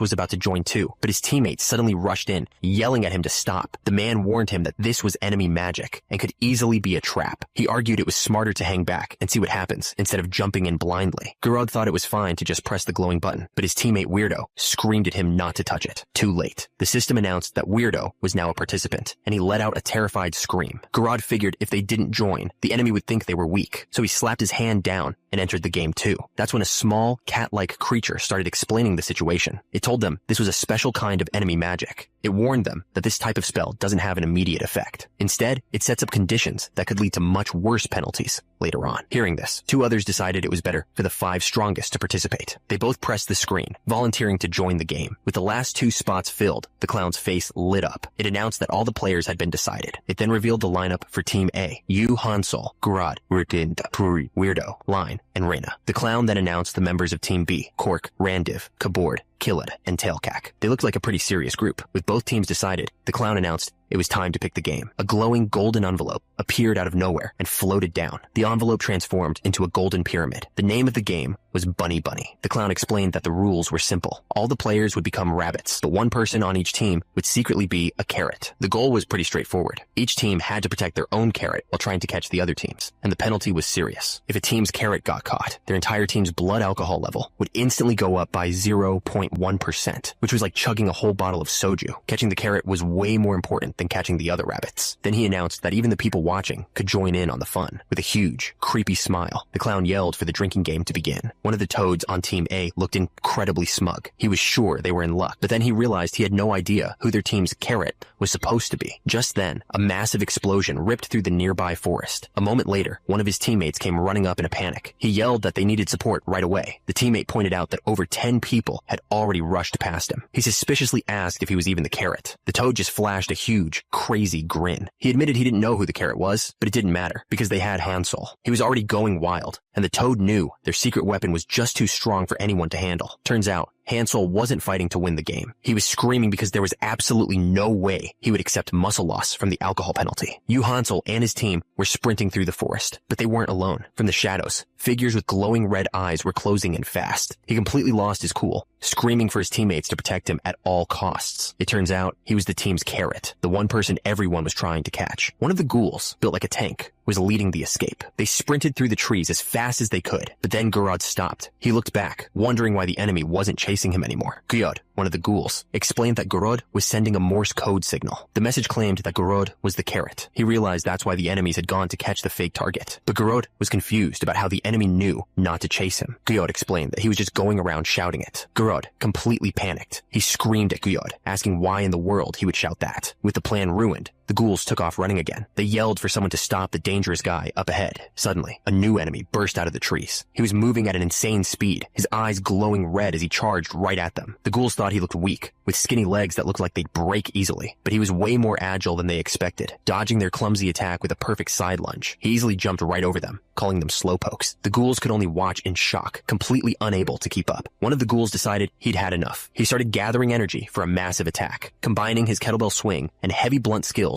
into one huge blast. The attacker saw the huge ball of energy flying right at him. He warned the ghouls that if he managed to dodge this one, the fight was basically over. But instead of dodging, he reached out to stop it. Just then, a bright blue symbol flashed in front of the blast, stopping it dead in its tracks. It wasn't his power. A woman with a sword had appeared out of nowhere, blocking the attack completely. The green-haired guy was just as surprised as anyone, and that's when everyone felt it. A huge wave of power. Hansel stood there, his back to them, with a fiery aura exploding from his core. The fiery creature roared, explaining that his magic was fueled by alcohol. The more he drank, the stronger his flame armor became. He then poured even more alcohol over himself, roaring for a real fight. He unleashed his special move, the Crescent Moon Fire Wagon. A huge wave of fire shot straight toward Hansel. The attack slammed right into Hansel's back. The fire user mocked him, yelling that he was going to burn to death. But Hansel wasn't thinking about the flames. He was horrified by the thought of muscle loss. He refused to accept it. He flexed every muscle in his chest with all his might. With a massive push, like doing a cable fly, he literally threw the flames off his body. The force of it knocked the wind out of the attacker. When the smoke cleared, Hansel was just standing there. He had somehow absorbed the entire fire attack right into his abs. While Hansel was dealing with his opponent, the game was still going on elsewhere. An announcement declared that Kabord from Team B was officially out. Turns out, Kabord was just a rabbit. That meant Team B's real target, their carrot, was still hiding somewhere in the game. Meanwhile, one of the other players was far away from all the fighting. She was just lounging in a room, complaining that she was thirsty. A moment later, a ram-headed guy named Kilade brought her a drink. She looked annoyed and asked Kilade why she had to bother with such boring tasks. Kilade calmly told her they had no choice. It was part of their contract with someone named Mr. Cork. That wasn't what she wanted to hear. She started screaming that she hated it and just wanted to drink and have fun. Kilade just tried to calm her down. He promised he would handle everything himself, so she wouldn't have to lift a finger. He tried to cheer her up, asking if she liked the new rabbit doll he'd brought. She admitted it wasn't bad, but she was getting really tired of just sitting around in the room. Then, all of a sudden, she changed her mind. With a huge, crazy smile, she announced it was time to go hunt them down. Meanwhile, in another part of the forest, a different fight was going down. A woman with red hair unleashed a powerful kick. Watching from nearby, a man with green hair smirked. He could tell her opponent was a strong one. The woman told her opponent not to dare look away from her. The green-haired man knew she wasn't talking to him. He was looking somewhere else. That's when a toad in a suit appeared right behind him, and an announcement declared that Mr. Cork had arrived. The toad in the suit just smirked. He told his opponent to go ahead and tell everyone that the carrot was right here. But his opponents were already running away. The toad yelled at them not to leave while he was talking. That's when a woman came flying through the air, aiming a kick right at him. She boasted that she could handle his level easily. Her kick slammed into the ground with incredible force, creating a huge crater. But the woman just stared, completely shocked by what happened. A massive shockwave ripped through the entire area, showing just how powerful that one attack really was. The shockwave was massive, but she had a way to deal with it. She covered her ears and started rotating her body, matching the vibrations of the sound wave to keep her balance. She knew that if she could just keep her core tight, She could reduce the damage from the blast. The technique worked. She shot through the air like a bullet, moving too fast to see. She was heading straight for the forest. She landed perfectly, taking just one tiny step to steady herself. But when she looked up, she saw someone else was already there. A creature was screaming in pain right in front of her. She had no idea what was going on. In the distance, two figures stood watching from the shadows. They had seen the whole thing. Far away from the fight, two strange figures were watching. The smaller one, a fox-like girl, complained to her tall companion that the hunt was getting boring. She said their targets were all too weak. Meanwhile, back in the forest, the red-haired woman warned her teammate to be careful. She knew these enemies were no joke. That's when she saw it. Hansel was on the ground, not moving. She couldn't believe her eyes. The muscle-obsessed idiot had actually lost. She found Lina nearby, barely able to sit up. She rushed to his side, asking what was going on. He struggled to speak, telling her to listen carefully. She panicked, yelling at him to stop talking. She was terrified he would collapse right there, reminding him he had promised to help her get revenge. But Lina pushed through the pain. He knew he had to tell her something. He had to warn her. She held him, demanding to know what kind of technique had taken him down. She needed to understand what they were up against. With his last bit of strength, Lina gave her a strange warning. He explained that muscle growth doesn't happen when you exercise. It happens during sleep. Then, his hand went limp. She listened, completely confused. He was telling her that you need 7 to 8 hours of sleep for muscles to grow.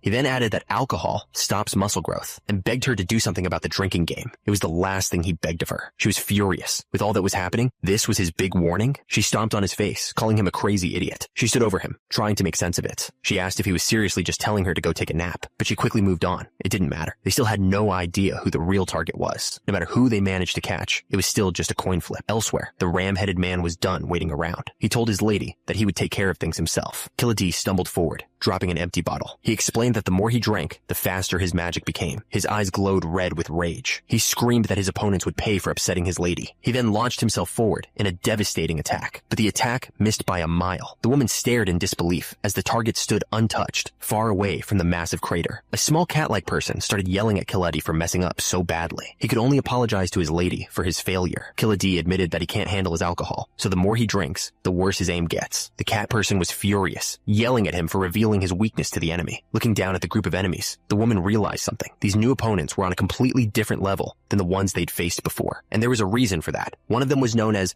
the greatest of all time. The two groups stood facing each other in the clearing, ready for a fight. Without warning, one of the muscular fighters broke from the line and charged forward. He slammed his fist into the ground, yelling out the name of his attack. He thought he'd taken care of them, but something felt off. It was like he hadn't hit anything at all. That's when one of the ram-headed enemies appeared right behind him and landed a clean punch. But the punch went right through him. The fighter dissolved into smoke, and the clearing was empty again. The whole thing was just an illusion. Watching from the woods, the cat-like woman explained what was going on. She confirmed that it was all illusion magic. She took a drink and revealed her secrets. The more she drinks, the wider the illusion spreads, and the real Kilada is hiding somewhere inside it. The woman explained that by the time the drinking game was over, her magic would cover the entire battlefield. There would be no escape. Her leader, the cat-like woman, just grinned wickedly. She wondered how many of them would survive the combo attack they had planned. Then, she suddenly shoved the little white creature forward, sending it into action. The creature sprinted through the forest, calling out for someone named Al. Seeing this, Kiladi started running in a panic, shouting for his lady, but he ran right into the red-haired woman. She leaped into the air, calling out her attack like it was just a simple leg stretch. Her kick slammed into his head with incredible force. She told him he needed to learn how to breathe properly. An announcement confirmed it. Kiladi from Team B was out of the game, but it turns out he was just another rabbit, a distraction from the real target. The purple-haired woman stood over her fallen opponent, a glowing rabbit symbol appearing over her stomach. She seemed to know what this meant. But then, an announcement rang out, declaring that Garad from Team A